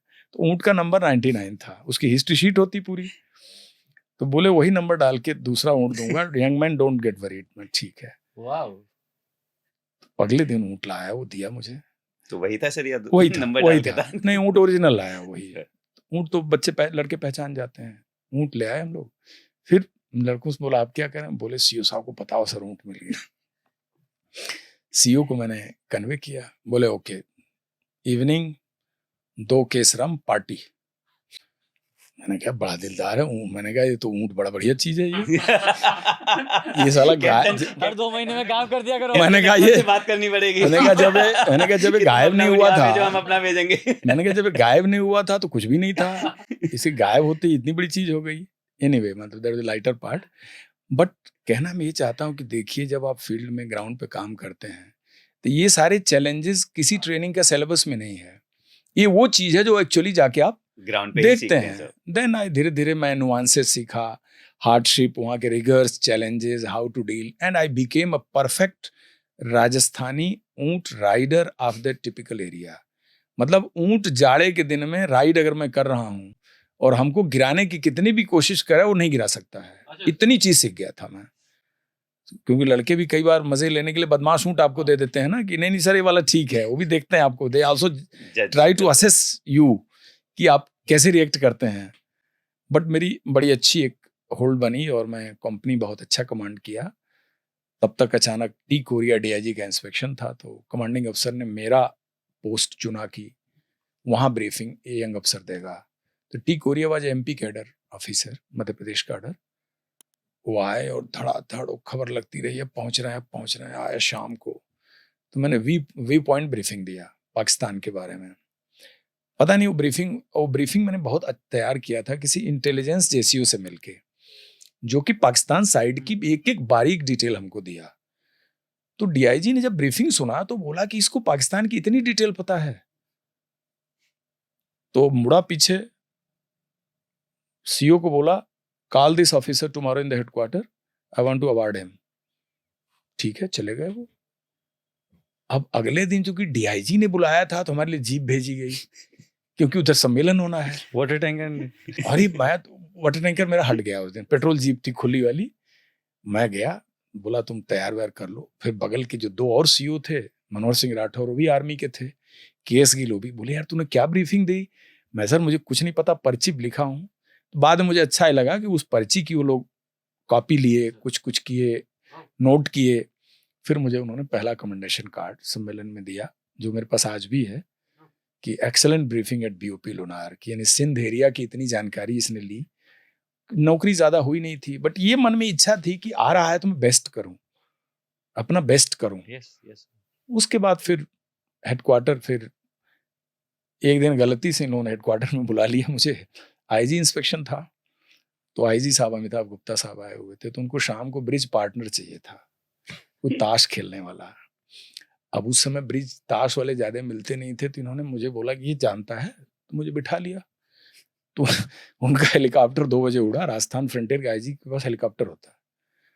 शाम को मेरी एसटीसी जोधपुर में पोस्टिंग आ गई। तो सीओ ने बोला कहाँ गलती से तुमको मैंने ब्रिज खेलने के लिए भेज दिया, तुम ताश। मैंने सर मैंने कुछ मैंने मेरे साथ ही रहेगा। मैंने बोला सर मैंने कुछ नहीं उनको बोला। और बोले नहीं, अब जो भी उनको मन में आया हो। तो मुझे जोधपुर पोस्टिंग आ गई। बोले को 10 दिन के अंदर रिलीव भी करना है। अब रिलीव करने एक वीआईपी सफारी सूटकेस कैंटीन से खरीदा था मैं, कुछ सामान उसमें डाला, कुछ गत्तों में डाला, बाड़मेर एक्सप्रेस में बैठा, मैं जोधपुर आया और जोधपुर आके ज्वाइन किया, मतलब ऑलमोस्ट 3.5 साल बाद। तो वो एक तो वो दौरान रहा उस पीरियड का, बट जब तक प्रमोशन आ गया तो प्रमोशन में कंबोडिया का एक डेपुटेशन आया था। तो अचानक कुछ यंग ऑफिसर बुलाए जा रहे थे, तो हमको बोला गया कि भाई मिल नहीं रहा है कोई इतनी रिएक्शन टाइम में, जोधपुर मेल से दिल्ली जाओ। मैं दिल्ली आया तो बड़ा एक तूफान सा काम हुआ। संडे का दिन डायरेक्टर जनरल टी अनंताचारी बैठा हुआ, और वो बड़े खड़ूस माने जाते थे, बड़े हार्ड लाइनर। वो इंटरव्यू ले रहे थे, मेरा नंबर आया तो बोले व्हाट इज योर नेम, नाम बताया, कहाँ हो, मैंने कहा सर राजस्थान। किस ईयर में पास आउट हुए, इस ईयर में। बोले आर यू राजस्थानी, मैंने कहा नहीं सर मैं राजस्थान से नहीं हूँ। बोले गुरदत्त लाल पोस्ट हिम टू कश्मीर। मैं बाहर आया, मैंने कहा क्या बवाल हो गया, मैं चौबे जी जले छब्बे बनने दुबे जी बन के वापस आ गए। फिर मैं बाहर आया तो दर्शन लाल एडी कम्युनिकेशन थे, बोले यार ये तो बड़ा गड़बड़ हो गया, कहाँ कंबोडिया का सोच के आए हो आप, कंबोडिया से कहाँ कश्मीर। अच्छा खासा जोधपुर में। तो मैं सोचा क्या करूं मैं, तो मेरा बैचमेट था एयरविंग में, SS गिल हेलीकॉप्टर, वो तो BSF का एवरो जहाज जोधपुर अगले दिन सवेरे जा रहा था। कह रहा था तुम परेशान मत हो, रात को मेरे साथ रहो, सवेरे उस जहाज में तुमको भेज देंगे। तो तब उससे पहले मैं जहाज में कोई बैठा नहीं था। तो अगले दिन मॉर्निंग में मैं जहाज में अकेला बैठा, क्रू था और मैं पूरे जहाज में अकेला बैठा हुआ। जोधपुर लैंड किया तो मैं सोचा ड्राइवर बता देगा कि पोस्टिंग आ गई। ड्राइवर जो लेने आया था वो कुछ बोला नहीं। तब तक मैं पहुंच गया हेडक्वार्टर, पूछने लगा तो खबर तो सबको लग गई थी, दर्शन लाल जाके बता दिए थे कि दुबे के साथ ऐसा कांड हुआ है। अब IG को भी खबर लग गई, और मैं 5 महीना पहले आया था पोस्टिंग। IG बोलते कम थे, लेकिन वो मतलब उनको पता लग गया, मैं प्रॉपर्टी ऑफिसर था मैं उसमें। तब तक DG का वहाँ विजिट हुआ, वो सर क्रीक का कोई शिप हैंड ओवर होना था। तो मेरे IG ने मजाक में बोला कि तुम सामने मत देखना, नहीं तो तू पहचान लेगा, अभी ऑर्डर निकला नहीं है। मैं सर मैं छुपाव में रहूंगा, बाकी आप देख लेना।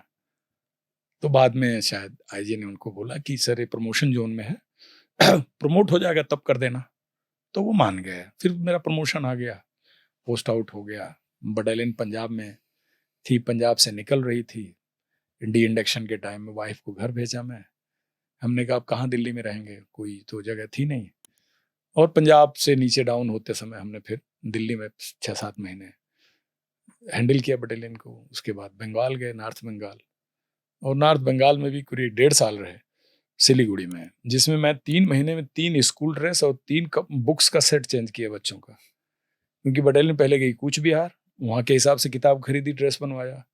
2 महीने बाद बटालियन आ गई सिलीगुड़ी, वहाँ जो सबसे नज़दीक कॉन्वेंट स्कूल था उसका ड्रेस किताब बनवाया। फिर हुआ नहीं अब उसमें कर दें, स्कूल बस यहाँ नहीं जाती है, जहाँ करा लिया वहाँ स्कूल बस जाती नहीं है। तो वो पहले क्यों नहीं सोचा कि स्कूल बस जहाँ जाती वहाँ कराओ। चलो फिर तीसरे जगह करा, वहाँ करा लिया। ये मेरे साथ होता है। यही कारण। तो 3 महीने में 3 स्कूल ड्रेस और 3 किताबें चेंज की, बट बच्चे फाइनली सिलीगुड़ी में सेटल हो गए। और तब तक 1994 कश्मीर का पीरियड आ गया। ये तो 94 से पहले का फेज था, मैंने कहा आपको बताऊंगे। तो सर जब आप 94 में कश्मीर आए तो किस तरह की हालात थी सर कश्मीर में? देखिए 94 में कश्मीर, और बोले तो साउथ कश्मीर, टेररिज्म में पूरा इस्टेब्लिश हो चुका था। कश्मीर की जो टेररिज्म था लेट 1988 से शुरू हुआ है।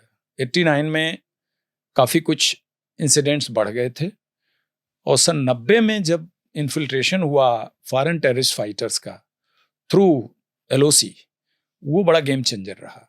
और उसका बैकग्राउंड रहा कि जितने मुजाहिद थे पाकिस्तान स्पॉन्सर्ड अफगानिस्तान टेरिटरी में जो रशियन फोर्सेस के खिलाफ लड़ रहे थे, तो रशियन फोर्सेस के विड्रॉल के बाद वो जॉबलेस हो गए, मास्टर रोल उनका खाली हो गया। तो ISI ने दूसरा ग्राउंड ऑलरेडी तैयार किया था। एक सबसे इंपॉर्टेंट बात यह है कि उन दिनों इन चैलेंजेस को डील करने के लिए कोई फुल फ्लेज टेम्पलेट किसी के पास नहीं था। कोई भी तैयार नहीं था कि ये प्रॉब्लम हो रही थी, इसको डील कैसे किया जाए। तो everything was on the job training, learning by doing and doing by learning. जो चैलेंजेस आए वो पहली बार आए, उन चैलेंजेस को डील करने के लिए आप तरीकात भी निकाल रहे हो, उन्हें डील भी कर रहे हो, सीख भी रहे हो, काउंटर भी कर रहे हो। यानी कोई आपको उसका कोई सिस्टम नहीं बना हुआ है। तो 94 में साउथ कश्मीर, अनंतनाग, पुलवामा, जैसे कि कहा जाता है कि टेररिज्म की जो जेनेसिस है वो अनंतनाग से शुरू हुई है, जिसको कभी इस्लामाबाद बोला जाता था, आज भी वहाँ के लोकल लैंग्वेज में ही बोला जाता है। वो किसी दिन अगर ये शांत होगा तो साउथ कश्मीर में ही शांत होगा। तो 94 में टेररिज्म वेल एस्टेब्लिश्ड हो गया था। Local organisation Hizbul Mujahideen at the helm of affairs था। फॉरेन टेररिस्ट काफ़ी कुछ आ चुके थे, जिसमें हरतुल मुजाहिदीन, हरतुल अंसार, तहरीकुल मुजाहिदीन, ये ग्रुप एक्टिव था। और अलुमर और जेकेएलएफ उस समय उतना एक्टिव नहीं था। जेकेएलएफ 94 में डाउन होने लगा था। जेकेएलएफ शुरुआती दौर में काफ़ी एक्टिव था। 89 से 94 तक जेकेएलएफ का काफ़ी दौर था, लेकिन उसके कंपोनेंट्स इनको सपोर्ट करते थे। एचएम सबसे रेटेड ऑर्गेनाइजेशन था, हर जो है हिजबुल मुजाहिदीन। और उसके बाद फॉरेन टेररिस्ट फाइटर्स जो कि ग्रिड को होल्ड करते थे। कोई भी छोटा मॉड्यूल है, फाइटिंग मॉड्यूल, उसके हेड पे पाकिस्तानी होता था। और पहला पाकिस्तानी ही बीएसएफ ने मारा था, जो फर्स्ट पाकिस्तानी सूबेदार था, जो कि नौगांव एरिया में जो कम्युनिकेशन सेटअप स्टैब्लिश कर रखा था, वो पाकिस्तान की तरफ से भेजा गया था। He was killed in encounter by Vikas Chandra शुरुआती दिनों में। 94 तो बहुत स्टैब्लिश था। और उसमें इक्वानुल मुजाहिदीन का भी आविर्भाव हो चुका था, जो इक्वानीज थे, सरेंडर टेररिस्ट थे, जिनको की फोर्सेज ने मेन फोल्ड में ले लिया था। और वो ऐसा टाइम था कि आर्मी की रेगुलर यूनिट्स थी, इंटीरियर में रेगुलर्स यूनिट थी। उस समय राष्ट्रीय राइफल बनी नहीं थी तो पूरा इंटीरियर आर्मी और बीएसएफ देख रही थी। और श्रीनगर शहर एक्सक्लूसिव बीएसएफ के पास था, सिटी का पूरा एरिया बीएसएफ के पास था। तो 94 तो काफी चैलेंजिंग ईयर शुरू हो गया था इनकाउंटर्स। उस दौरान सर आई बिलीव आपको ऑनररी मेंबर माना गया था सर एक इन्फेंट्री यूनिट का। वो यस यू राइट। वो सिचुएशन ये थी कि जो पुलवामा एरिया था, तो हमारा इंडक्शन जो हुआ 94 में, तो मैं बंगाल से चला, नॉर्थ बंगाल से 71 बटालियन बॉर्डर सिक्योरिटी फोर्स, जो कि ओल्ड WBR बैरकपुर कलकत्ता की कन्वर्टेड बटालियन थी।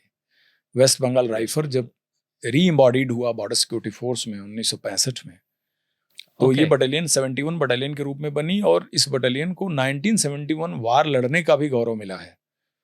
पद्मा नदी के थ्रू राजशाही कैंटोनमेंट पे जो पहला टीजर डाला था, वो इसी बटालियन जो आप अभी बता रहे थे। तो इसी 71 बटालियन का मैं पार्ट था।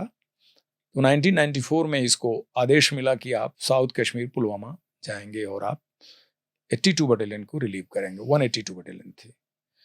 तो रिलीव करने के लिए जब हम लोग निकले, तो कुछ ऐसी सिचुएशन हुई कि बटालियन के नंबर 1 एंड नंबर 2 जो टॉप 2 सीनियर ऑफिसर्स हैं, वो नहीं जा पाए। लेकिन मैं बहुत यंग था, मैं तो 93 में बना ही था deputy commandant. But frontier IG ने बोला नहीं, you will lead the battalion and with support company. Support company लेके पूरी 7 कंपनी मोटर MMG के साथ कश्मीर में उतारना, वो भी जबकि मैं खुद कश्मीर नहीं देखा था। तो मैंने 2 रास्ता चुना। मैंने बोला इनको फिजिकली और मेंटली मैं जो टफ बना पाऊं वही मेरा कंट्रीब्यूशन है। और मैं लकी था कि मुझे प्री इंडक्शन 8 हफ्ते का मिल गया। तो बटालियन बॉर्डर से विड्रॉ होकर के हेडक्वार्टर में आ गई। मुझको 6 से 8 हफ्ते का टाइम मिल गया। मिला तो 6 हफ्ते, 2 हफ्ता निकल गया और ट्रेन का बोगी वोगी लगने में।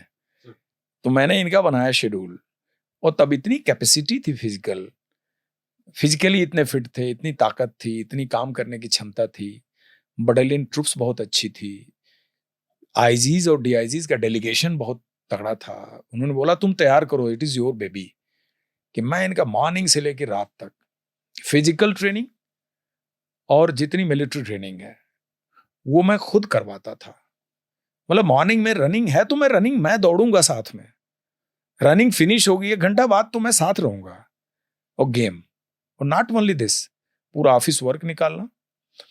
और इंपॉर्टेंट बात ये रही कि ये सारे काम में छूट खूब मिली कि आप तैयार करो, शेप अप करो, और लड़कों को मेंटली तैयार करना। और वैसा टाइम था कि उससे पहले मैं आर्मी के साथ खुद 3 कोर्स कर चुका था। 81 millimetre mortar infantry school Mhow में ऑलरेडी कंप्लीट किया था। उससे पहले प्लेटून वेपन कोर्स आर्मी के साथ। उससे पहले बेसिक माउंटरिंग निम में मैंने किया। बेसिक माउंटरिंग मैंने AX अल्फा ग्रेडिंग ली थी। मैं एडवांस माउंटरिंग के लिए मेरा नॉमिनेशन हुआ था, क्योंकि मेरे CEO ने भेजा नहीं, बोला कि तुम जाके फॉरेन एक्सपेडिशन लाइजेंस टीम के बन जाओगे मेंबर, हमारे बटालियन से 1 अफसर कम हो जाएगा, तुम्हें नहीं भेजूंगा मैं एडवांस माउंटरिंग में, तुम बेवकूफ हो, तुम्हारा घुटना खराब हो जाएगा। क्योंकि कोई भी कमांडिंग अफसर अपने बटालियन से एक अफसर को छोड़ना नहीं चाहता था, क्योंकि वो उसकी अपनी एक ऑपरेशनल रिक्वायरमेंट होती थी। मैंने सोचा ही इज ए वेटरन, सही कह रहे हैं, तो मैं नहीं गया। तो इस तरह से मैं यूनिट को तैयार किया, और जब मैं लेके इसको स्पेशल ट्रेन से सांभा पहुंचा, तो सांभा के बाद मुझे ले जाना था इसे पुलवामा। उस समय कन्वाई वन साइडेड होती थी, अप कन्वाई डाउन कन्वाई। मंडे जाएगी जम्मू से कश्मीर, तो ट्यूसडे कश्मीर से जम्मू आएगी। इसका मुझे कोई अंदाजा नहीं। बटालियन लेके मैं पहुंच चुका। मेरे कंपनी कमांडर बड़े तगड़े तगड़े यंग अफसर थे। उनको मैं अब यंग कहने लगा क्योंकि मैं डिप्टी कमांडेंट हो गया था, जिसमें डीआईजी मणिपुर है आज की तारीख में एक। अच्छा सर। वो मेरा कंपनी कमांडर था। एक डीआईजी तेलिया मोरा है, वो मेरा कंपनी कमांडर था। एक डीआईजी ला है जोधपुर में, वो मेरा कंपनी कमांडर था। बिरदी, परमजीत सिंह, अनिल, देवर द स्टालवर्ड्स। अब वो भी जोशीले थे, ड्रिवन थे, बिल्कुल इंथुजियाज्म की करना है, बटालियन को बढ़िया कराना है। क्योंकि हम लोग बंगाल पीरियड में भी सारे गेम्स स्पोर्ट्स जीत लेना, अच्छा शो करना, ये एक जज्बे में था। तो वहां से मैंने पूरा काफिला चला दिया सांभा से कश्मीर रोड पे। जब उधमपुर से थोड़ा पहले था मैं, तो कोई पुलिस वाले ने बताया कि साहब आज तो अब कन्वाय है नहीं।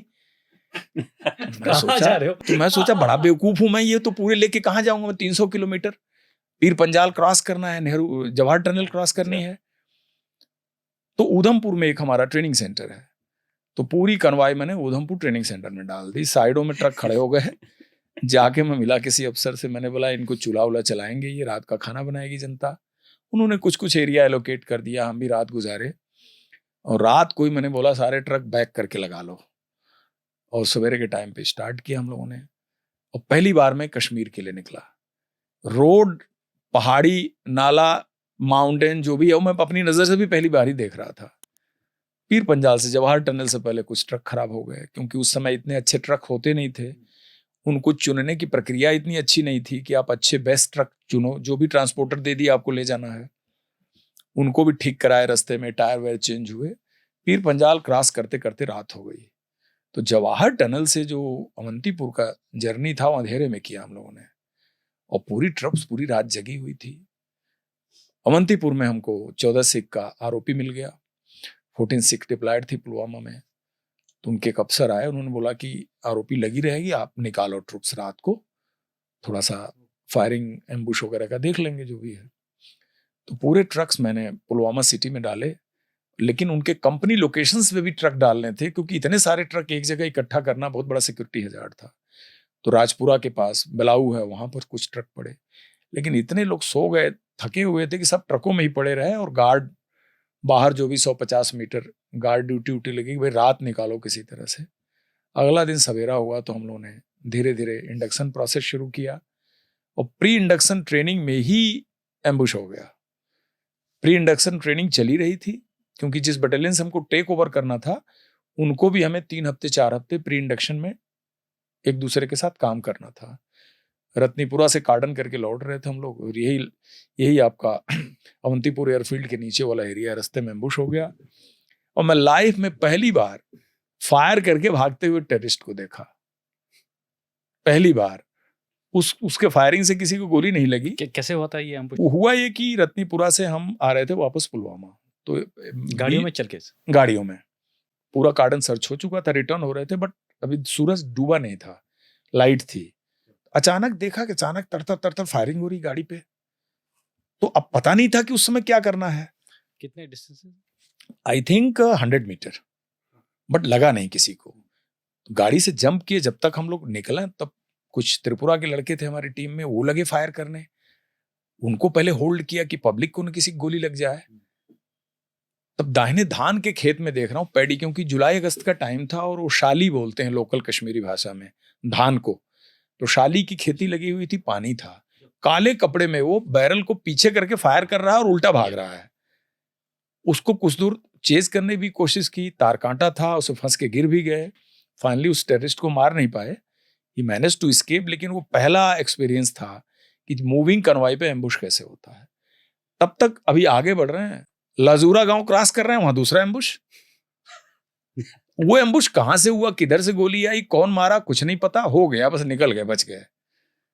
वापस आए पुलवामा, तो जो आउटगोइंग यूनिट के सीईओ ने बोला तुमने आज दो डेमोन्स्ट्रेशन देख लिया ना? मैंने कहा 2 देख लिया। बोले थोड़ा यहाँ ये। तो जैसे ये आपके पास जब ऑपरेशनल चैलेंजेस आते हैं तो आपको मजबूत बनाते हैं, मतलब आपका एक एक्सपोजर होता है ना। बच गए तो यू आर लकी। एनीवे वापस आए, फिर हम लोग डिप्लॉय हुए और वो बटालियन गई। और जिस दिन हमने चार्ज लिया वो दिन हमारे साथ 3 घटना हुई। चार्ज लिया मतलब जिस दिन वो बटालियन निकल गई और हम फाइनली वहां स्टैब्लिश हो गए, नया कमांडिंग अफसर ज्वाइन किए उस दिन। ये हुआ ना कि पुलवामा में अकेले है वो डिप्टी कमांडेंट, कोई सीनियर, मतलब हमारी तो 94 की बात है, 87 के मैं भर्ती हूँ, 6.5-7 साल नौकरी थी। तो एक आरपी सिंह कमांडिंग अफसर को, तो एयर इंडिया से पहुंचे वो, इंडियन एयरलाइन से, तो उनको एयरपोर्ट से लेके मैं आया। जब पहुंचाते हूँ असिस्टेंट कमांडेंट ने बोला सर हिजबुल मुजाहिदीन का एक टेररिस्ट पकड़ लिया।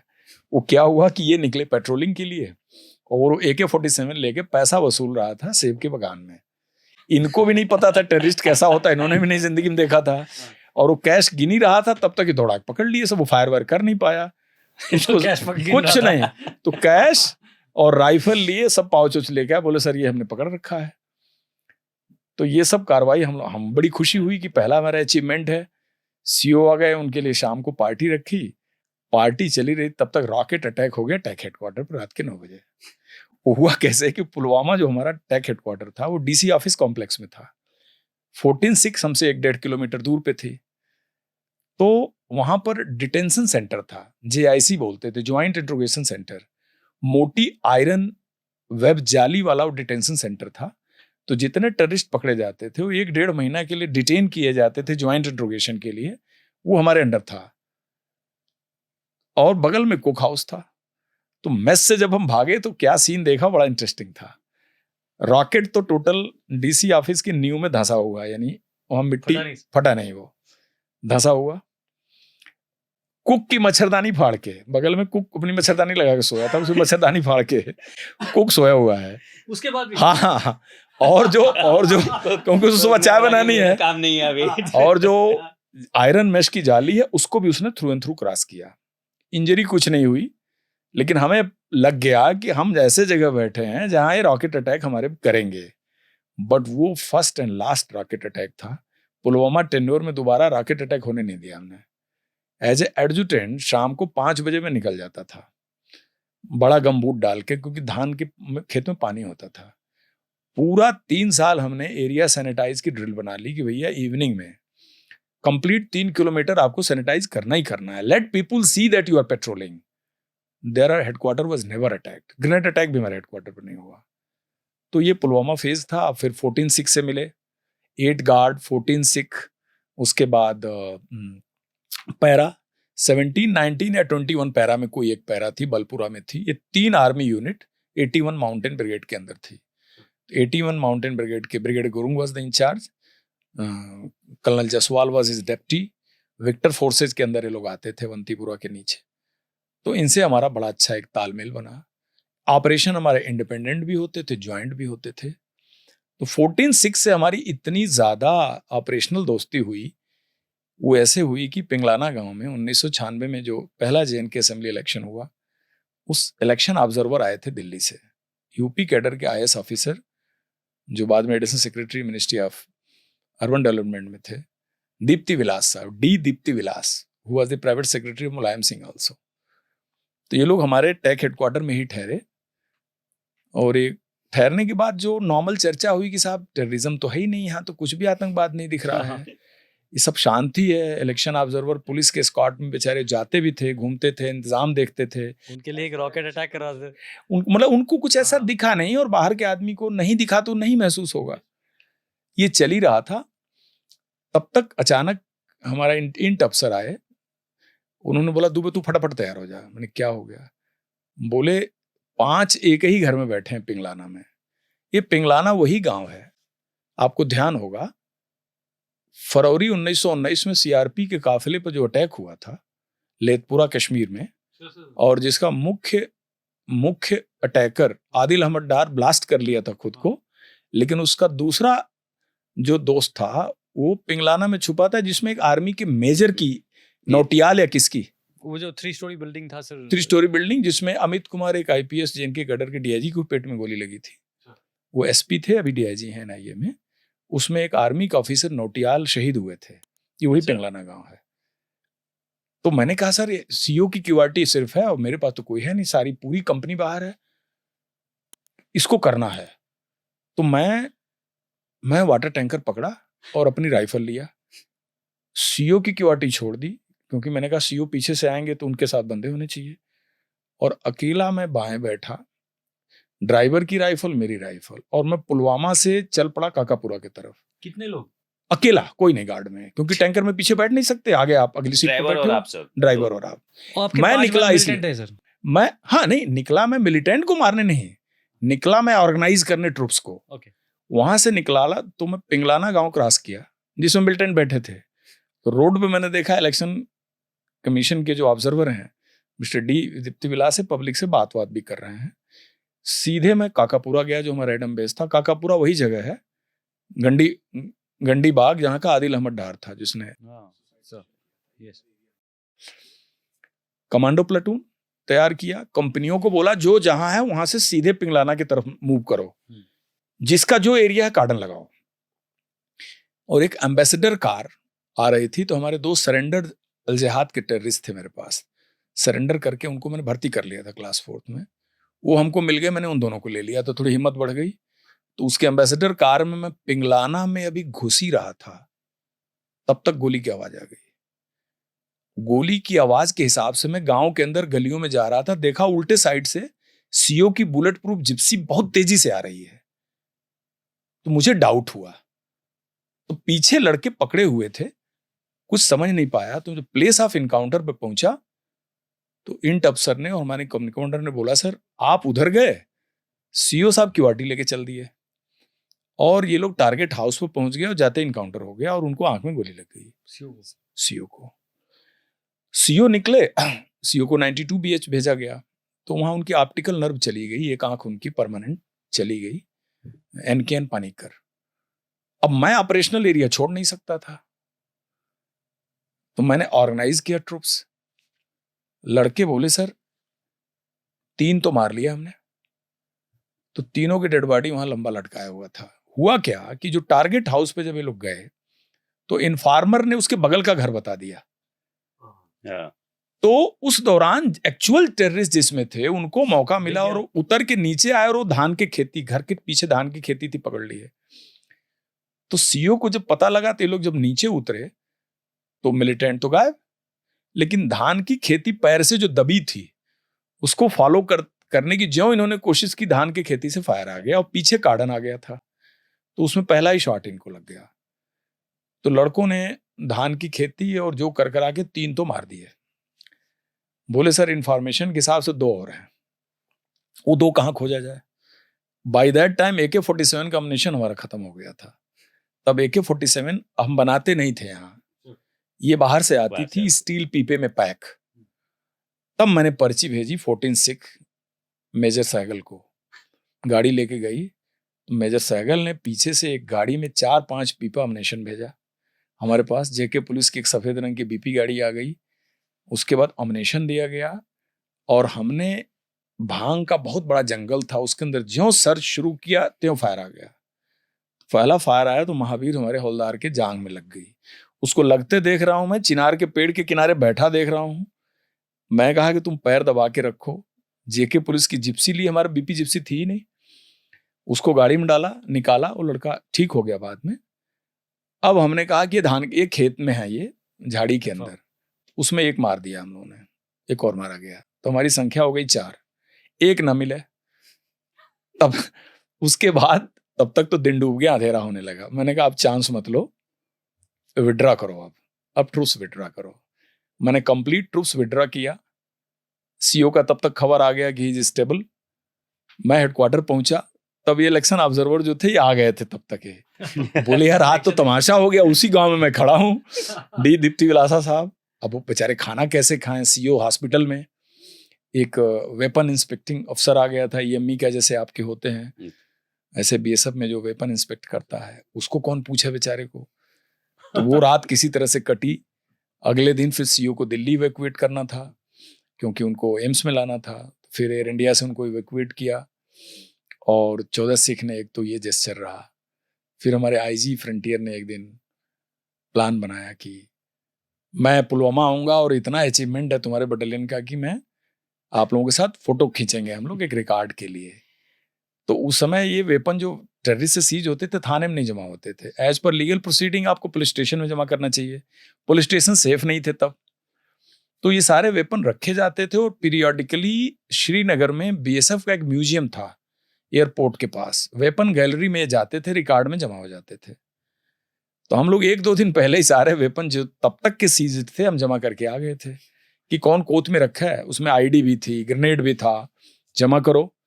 और इधर से फरमान आ गया कि साहब अगले दिन पहुंच रहे हैं आईजी साहब।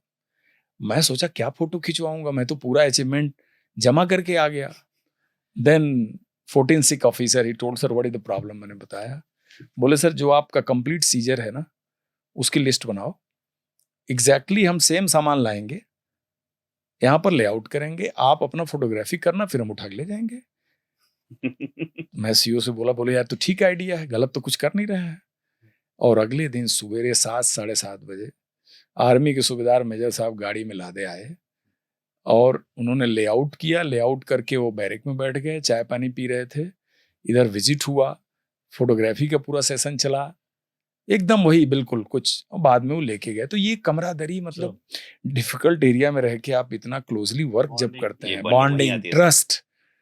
एंड थर्ड इनकाउंटर जिसमें बैसाखी के दिन 14 सिख वैसाखी के दिन उनका सूबेदार मेजर शहीद हुआ, हमारा इनकाउंटर था जिसमें हमारे एक हवलदार को गोली लग गई थी और उसमें एक ओपन एरिया में रेड करते समय, घर में घुसते समय उसकी कैजुअल्टी हुई, जिसको लेके हम बहुत ज्यादा हम लोग दुखी थे क्योंकि उस दिन उनके बटालियन का फंक्शन था।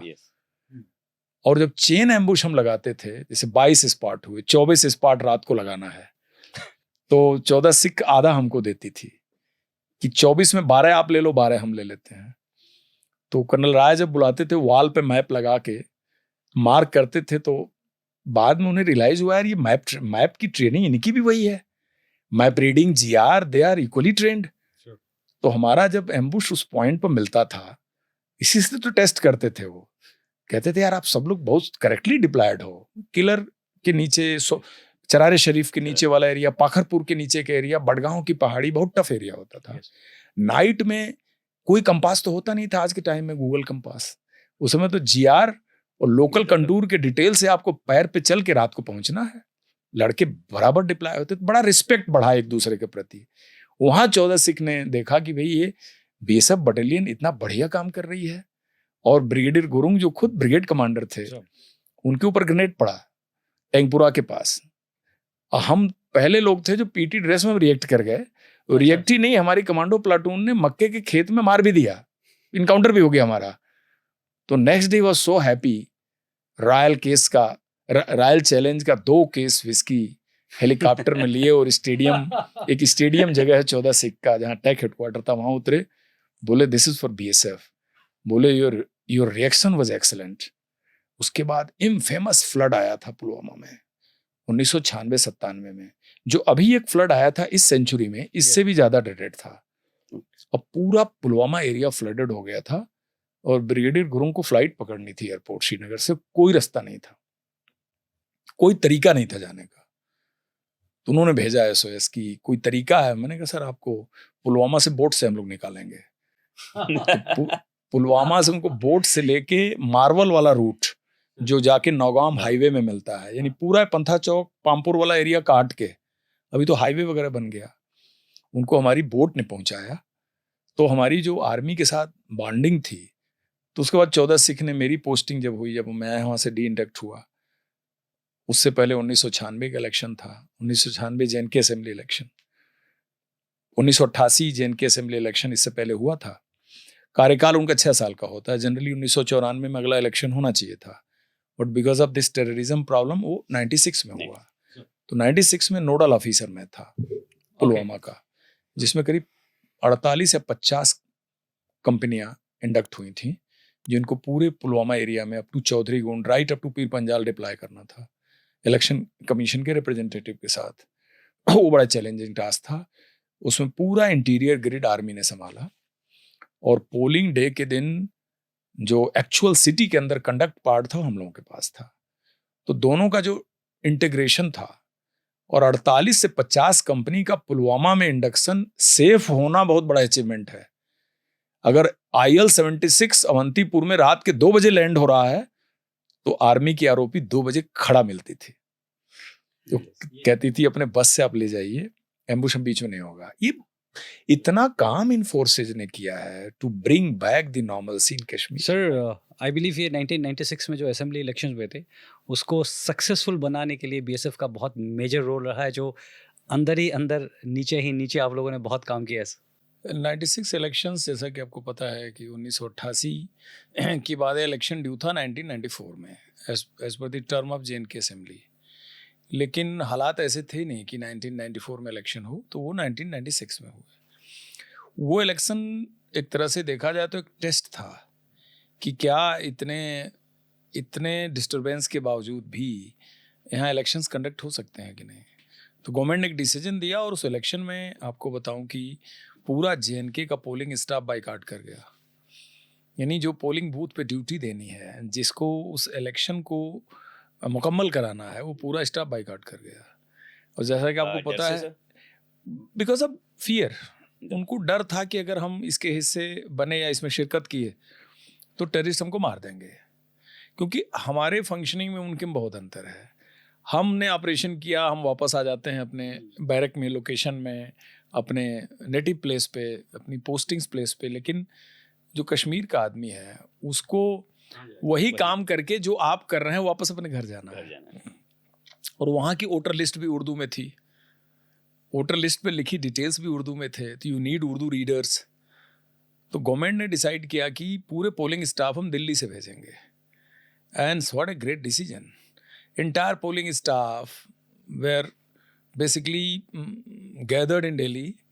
यहाँ से IL-76 में उनको बोर्ड करा करके और अवंतीपुर और श्रीनगर एयरपोर्ट पे लैंड कराया जाता था, और उसके बाद उसकी पूरी लिस्ट बनती थी। जाने से पहले उनका इंश्योरेंस होता था कि अगर कोई बात वहाँ हो गई ज़िंदगी के लिए तो कम से कम इनकी लाइफ इंश्योर्ड रहे। और एक टिमटिमाता हुआ PCO बूथ होता था ज़िले में, जहाँ से वो अपने घर पे बात कर सकते थे। There was no communication. तो ये लोग आए, ये रात को उतरते थे, तो हमारी ड्यूटी होती थी कि इनको एयरफील्ड से बसेस में, हार्ड बसेस के अंदर हेड टू हेड काउंट करके लेना, सारे हेड्स की डिटेल लिखना, उनको एक BP जैकेट देना और एक हेलमेट देना, ये टास्क था उनकी तो उसी में। तो वो जब BP जैकेट पहनाते थे हम, तो वो कहते थे कि ये मतलब आप पहनते हो क्या, यहाँ तो आदमी वो दिशा मैदान भी जा रहा है तो भी BP जैकेट पहने हुए है। तो उनको टेक ओवर करना, हेलीकॉप्टर के हैंगर में पहले बिठाते थे उनको, उनकी लिस्ट बनती थी। ये काम हम करते थे क्योंकि हम नोडल ऑफिसर थे और BSF उसकी नोडल एजेंसी थी। अब बात सिंपल यहीं ख़त्म नहीं हो जाती है। अब आपका रूट कौन क्लियर करेगा? इंटीरियर के जो ट्रैक्स हैं, पोलिंग बूथ, दूर दूर के दूर दराज इलाके में पोलिंग बूथ होते थे, तो वो एरिया आर्मी ने पकड़ा और उन्होंने road opening party, complete during movement protection देना, ये कंप्लीट एक ग्रिड बना हमारा। तो उनको टेक ओवर करते थे हम लोग, बसेस में बिठाते थे, बस चलती थी, आगे पीछे स्कॉट है, और उनको पता होता था हमारे दाहिने आजू बाजू में आर्मी की आरओपी लगी हुई है, क्योंकि हम सारे तो पोलिंग बूथों में थे। एज पर सिस्टम आर्मी को बूथ में डिप्लॉय नहीं किया जा सकता। तो right up to Chaudhary Gund, complete Shopian, Pulwama, Anantnag का डिप्लॉयमेंट। अब इलेक्शन का दिन आया तो इलेक्शन हो कैसे? पब्लिक अंदर से जो चाह रही है वोटिंग करे, वो इस डर से नहीं जा रही है कि उसको टेररिस्ट मार देंगे, तो चाहती कोई उनको प्राम्प्ट करे, मतलब बुरा भी फोर्स ही बने, फोर्स करे। तो उनका हमारे अंदर से उनको इंडिकेशंस आते थे, मैसेजेस आते थे, मखदूम के थ्रू, हेड के थ्रू, कि साहब आके कुछ थोड़ा बहुत आप लोग निकालो, हम जाना चाह रहे हैं लेकिन निकल नहीं रहे हैं, हम जाके वोट देंगे, हम ये चाह रहे हैं कि हमको जबरदस्ती निकाला गया। तो हमने कहा हम ये मैसेज भी नहीं देना चाहते कि हम आपको जबरदस्ती निकाल रहे हैं। तो इंटीरियर एरियाज़ में आर्मी ने बहुत ज़्यादा बड़ा काम किया, बहुत मेहनत करी, लोगों को इलेक्शन कमीशन के मैसेज पहुंचाए, और जो उनका राइट टू वोट है उसके बारे में बहुत सेंसिटाइज किया, और उनको प्राम्प्ट भी किया और फैसिलिटेट भी किया कि आप डरिए मत, वोट डालने जाइए, यू आर सेफ, हम आपको सेफ पैसेज के लिए एश्योर करते हैं। और पोलिंग बूथ पे हम लोग थे, तो दिन में 1 बजे तक तो पोलिंग परसेंटेज हार्डली 3% या 4% था। उसके बाद हुजूम आने लगे और धीरे धीरे वोट पड़ने लगा और करीब 5 बजे तक तो क्यू में लोग हो गए। तो जा करके 33-34% वोटिंग हुई थी और reporters, international media were just wondering कि भाई क्या हो रहा है, क्या नहीं हो रहा है, यहाँ तो लोग निकलेंगे नहीं, लोगों को जान की आई हुई है। तो तब जाके 96 में भी इतने फीसदी वोट के बाद वो जे.एन.के असेंबली इलेक्शन कंडक्ट हुआ, एक बहुत बड़ी सक्सेस है। और ये जितने ग्राउंड पे फोर्सेस डिप्लॉयड थी, जो पोलिंग स्टाफ गए थे, सभी ने निकलवाने का कहें तो ये ज़रूर है कि हाँ, उनके हुकूक के बारे में हमने उन्हें काफ़ी तामील कराया कि भाई ये हक है, डरो मत। और यार नहीं वो पूछेंगे कैसे करें। अब वो तो मतलब ये है कि हाँ, वो बड़ा एक अलग ही अंदाज है। और हाँ, मतलब दिल खोल के वोट पड़ा, लोगों को बताया गया कि भाई आपको वोट तो देना चाहिए, इतनी मेहनत करके दिल्ली से मेहमान आए हैं आपका वोट लेने, जिसको डालना है उसको वोट डालिए। बट इलेक्शन प्रोसेस कैसा बनी, और उसको अगर आज आप कनेक्ट करें 2024 से, 1996 के बाद अगर 2024 आप देखें तो 30 साल हो गए। 30 साल में 5 इलेक्शन हो चुके हैं, और आप 24 का देखिए कैसा इलेक्शन हुआ है। यस क्या ओवर 2024 में जे.एन.के असेंबली इलेक्शन में जितने परसेंट वोट पड़े उतने मेन लैंड में नहीं पड़ते। बिल्कुल किसी ने किसी को प्रॉम्प्ट नहीं किया, इलेक्शन कमीशन ने किसी से नहीं कहा भाई किसको वोट दो किसको मत दो, किसी को फैसिलिटेट नहीं किया। लोग चुनाव में हिस्सा लिए। किसकी सरकार बन रही है, नोबडी बॉदर्ड। सरकार बनी जिसकी भी बनी, मुख्यमंत्री आज हैं, सियासत किसी लीडर के अंडर है, काम हो रहा है। मेन बात है जमहूरियत और इंडियन कॉन्स्टिट्यूशन और इलेक्शन कमीशन ऑफ इंडिया का रूल, वो तो प्रूव हो गया 24 में भी। तो 96 में हम लोगों ने जो किया वो गलत नहीं किया, ठीक ही किया। सर एक और चीज़, आपने एनआईए में भी अपना एक टेन्योर काटा हुआ है सर। तो एक तो सर एनआईए की अहमियत आज की जो सिचुएशंस हैं और इंटरनेशनल और नेशनल दोनों, उसमें क्या है। और रिसेंटली सर अभी जो सुनने में आया है कि तहव्वुर राना को यूएसए से यहाँ लाया जाएगा, वह यूएसए के सुप्रीम कोर्ट ने वो अप्रूवल कर दिया है। तो उसमें एनआईए का क्या रोल रहा सर? एक्चुअली अगर आप थोड़ा सा बैकग्राउंड दे दूं कि हम लोग टेररिज्म से इतने सालों से टेररिज्म का ब्रंड झेल रहे हैं। आतंकवाद से शायद इंडिया जितने आतंकवाद के जो तकलीफ झेला है वो कम ही कंट्री झेली है। इसके बावजूद भी हमारे पास कोई बड़ा रोबस्ट टेरर लॉ फ्रेमवर्क नहीं था। टेरर लॉ फ्रेमवर्क ना होने से सबसे बड़ी दिक्कत ये थी, जो inter state inter country coordination की दिक्कतें आती थी, वो बड़ी दिक्कत होती थी उससे। क्योंकि आजकल टेररिस्ट किसी एक जगह पर रह के तो कोई घटना करते नहीं, ये इंटरनेशनली कनेक्टेड है। आप 26/11 मुंबई अटैक को देखिए कि पूरा घटनाक्रम उन्होंने इंटरनेशनली पूरा ऑर्गेनाइज किया था। और मुंबई अटैक के बाद ये महसूस किया गया कि we need a federal agency. Bharat के पास एक केंद्रीय जांच एजेंसी होनी चाहिए जो कि नेशनली और इंटरनेशनली जितने टेरर रिलेटेड इंपॉर्टेंट अटैक्स हैं उनकी जांच करे। इस बैकग्राउंड में 31 दिसंबर 2008 को एनआईए एक्ट पार्लियामेंट ने पास किया और नेशनल इन्वेस्टिगेशन एजेंसी एक फेडरल एजेंसी के नाम पे गठित हुई, जिसके पावर्स भी यूएपीए एक्ट से दिए गए। और ये बड़े ही इनॉर्मस पावर हैं। सबसे बड़ी पावर है कि जो search, seizure and attachment of property का, तो इसका बड़ा इम्पॉर्टेंट इफेक्ट पड़ा टेररिज्म पे। अब रही बात की फंक्शनिंग की, तो एनआईए का जुरिडिक्शन इंटरनेशनल जुरिडिक्शन है, नेशनल एंड इंटरनेशनल जुरिडिक्शन। तो एक तो ये पावर है काफ़ी अच्छी। उसके बाद एनआईए केस टेक ओवर कर सकती है किसी भी, ड्यूरिंग इन्वेस्टिगेशन टेक ओवर कर सकती है किसी भी स्टेट पुलिस से और फ्रेश केस रजिस्टर कर सकती है। एनआईए खुद इंटेलिजेंस बेस्ड केस रजिस्टर कर सकती है, कोर्ट के आदेश में कर सकती है। तो ये इसके बड़े अच्छे मजबूत पावर हैं जिससे टेररिस्ट डरते हैं आज के तारीख में। आपने 2-3 दिन पहले अगर न्यूज़ देखी हो तो कश्मीर के नामी गिरामी टेररिस्ट की प्रॉपर्टी पूरी अटैच हो गई है। नॉर्थ ईस्ट का आपने देखा, मणिपुर में, इम्फाल में सरेआम दिन में अंडरग्राउंड इंसर्जेंट्स की प्रॉपर्टी अटैच हुई।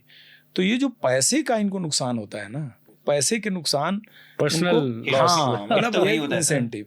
कश्मीर का पोस्ट बुरहान वानी 2017 के बाद का देखिए, एनआईए ने जो सीरीज रेड किए पत्थरबाजों के खिलाफ, स्टोन पेल्टिंग बंद हो गई जो कि मस्टर रोल पे पैसा लेते थे, पूरी फाइनेंसिंग चोक हुई है। और एनआईए के स्पेशल कोर्ट्स हैं, ट्रायल बहुत फास्ट है, 180 दिन तक तो 90 दिन ये जुडिशियल कस्टडी बहुत बड़ा एक डर है। 90 डेज तक चार्जशीट नहीं सबमिट हुई तो they can extend it for 90 days मोर। तो 6 महीना तो वैसे ही जेल में आदमी को रहना पड़ता है चार्जशीट से पहले। तो कोई भी क्राइम करने से पहले डरता है टेररिस्ट। और it is not only the entity, जैसे लश्कर तोयबा का है तो ज़रूरी नहीं है लश्कर तोयबा का आपको प्रूव होना ज़रूरी है। अभी लॉ में नया अमेंडमेंट आ गया कि individual or entity or anyone. आप LAT के मेंबर हैं ज़रूरी नहीं है, आप एज ए इंडिविजुअल भी कांड करेंगे। जैसे कि लोन वुल्फ अटैक, जैसे मैं किसी भी तंजीम का वाबस्ता नहीं हूँ, लेकिन मेरे दिमाग में फितरत आ गई मैं मारूंगा 10 लोगों को, तो क्या मुझे प्रूव करना ज़रूरी है कि मैं लश्कर तोयबा का हूँ, जैश ए मोहम्मद का हूँ? No, not important. आपका मोटिव पता लग गया, आपने काम किया, that is good enough to chargesheet under UAP act. तो NIA काफ़ी बड़ा। और जहाँ तहव्वुर राना की बात अब कह के आए हैं, तो उसमें आपको बता दूं कि बेसिकली NIA ने जो 2010 में इन्वेस्टिगेशन शुरू किया था FBI के ही इनपुट पे, जिसमें तहव्वुर राना और डेविड हेडली को उन्होंने गिरफ्तार किया था उन क्राइम्स के लिए जो उन्होंने उनके कंट्री में किया था। तो उनके इंट्रोगेशन में बात निकल के आई कि इनका 26/11 मुंबई के अटैक में डायरेक्ट रोल था, प्लानिंग में, एज ए कॉन्स्पिरेटर। वो रिपोर्ट उन्होंने साझा करी। तो NIA ने जो केस दर्ज किया, उसके इन्वेस्टिगेशन में NIA ने इनके खिलाफ चार्जशीट किया हुआ है, तहव्वुर राना के खिलाफ और डेविड हेडली के खिलाफ। तो तहव्वुर राना इतने दिनों से उनके यहाँ लीगल प्ली ले रहा था कि मुझे इंडिया ना भेजा जाए। उसका last plea supreme court of America में पेंडिंग था, जिसको कि सुप्रीम कोर्ट ऑफ अमेरिका ने रिजेक्ट कर दिया कि no, you don't have any plea and you have to be deported to India. अब तहव्वुर राना को NIA लेके इंडिया आएगी and he has to face the trial for the crime he has committed. और Headley already वहाँ conviction झेल रहा है उनके क्राइम के लिए, तो उनके डिटेंशन सेंटर में है। तो ये भी इंटरनेशनली टेररिस्ट को बहुत बड़ा मैसेज जाएगा कि अगर आप इंडियन लैंड पे ऐसा कुछ करोगे तो as per law you are bound to be deported. ये नहीं कुछ तो इंटरनेशनली बैन हो गए, आप किसी और कंट्री में मूव नहीं कर पाओगे। बहुत बड़ी बात है, ये काफ़ी बड़ा इसका इम्पैक्ट है टेररिज्म को कंट्रोल करने में। और यहाँ रह के मैंने पर्दे का ये जो दूसरा साइड है वो देखा। इसके पहले तो कॉम्बैट साइड देखा था, to seek, to search, to destroy the terrorist. यहाँ देखा the entire chain of conspiracy leading to the terrorism. वहाँ तो हमसे फुट सोल्जर टकराते थे, लेकिन जो इसके पीछे पूरे लोग हैं, जिसमें लॉजिस्टिक्स है, फाइनेंस है, मोटिवेशन है, to provide motivational support, to provide logistic support, to provide vehicle, to provide the material, to provide the money। यानी पूरा जो एक टेररिज्म जाके जहाँ फिनिश हो, जहाँ होता है, उसके पीछे की पूरी ट्रेल, पूरी कॉन्स्पिरेसी जो है वो कैसे बनती है, उसको कैसे हैंडल करते हैं, ये उस ऑर्गेनाइजेशन में रह के सीखने को मिला। नहीं सर, इतना सीखा सर, मतलब इतना ये पूरा ही प्रोसेस है and this is opportunity the organization is given. And मैंने कोशिश की कि जो हम बेस्ट कर सकें अपने तरीके से करें, अपने जगह सर आपने सभी जगह बेस्ट किया सर। और इसका बड़ा BSM में किया, प्यार और सम्मान भी मिला NIA में जैसे लोगों से। उसके बाद एजेंसी में बहुत कुछ आर्मी से सीखा हमने, क्योंकि आर्मी के साथ बहुत काम किए, तो अच्छी चीज़ें उनकी भी हम लाए, बेस्ट प्रैक्टिसेस। तो जिस ऑर्गेनाइजेशन में आप जाते हैं, कुछ आप इम्पोर्ट करते हैं अपने ऑर्गेनाइजेशन के लिए, जो बेस्ट प्रैक्टिसेस हैं उसको आप इम्पोर्ट करते हैं, उससे वैल्यू एडिशन होता है। Sir, thank you so much. It has been a wonderful interaction, sir. We really loved it. And I'm sure, sir, मुझे कोई शक नहीं है कि viewers को बहुत ही अच्छा लगेगा, sir. We tried a lot of new things. Thank you so much. You talked from heart and I tried to.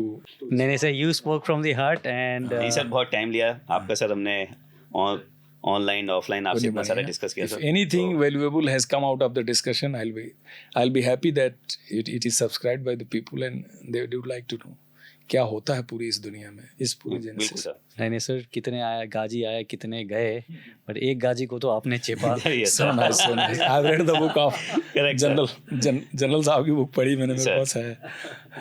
Thank you so much, sir. जय हिंद सर।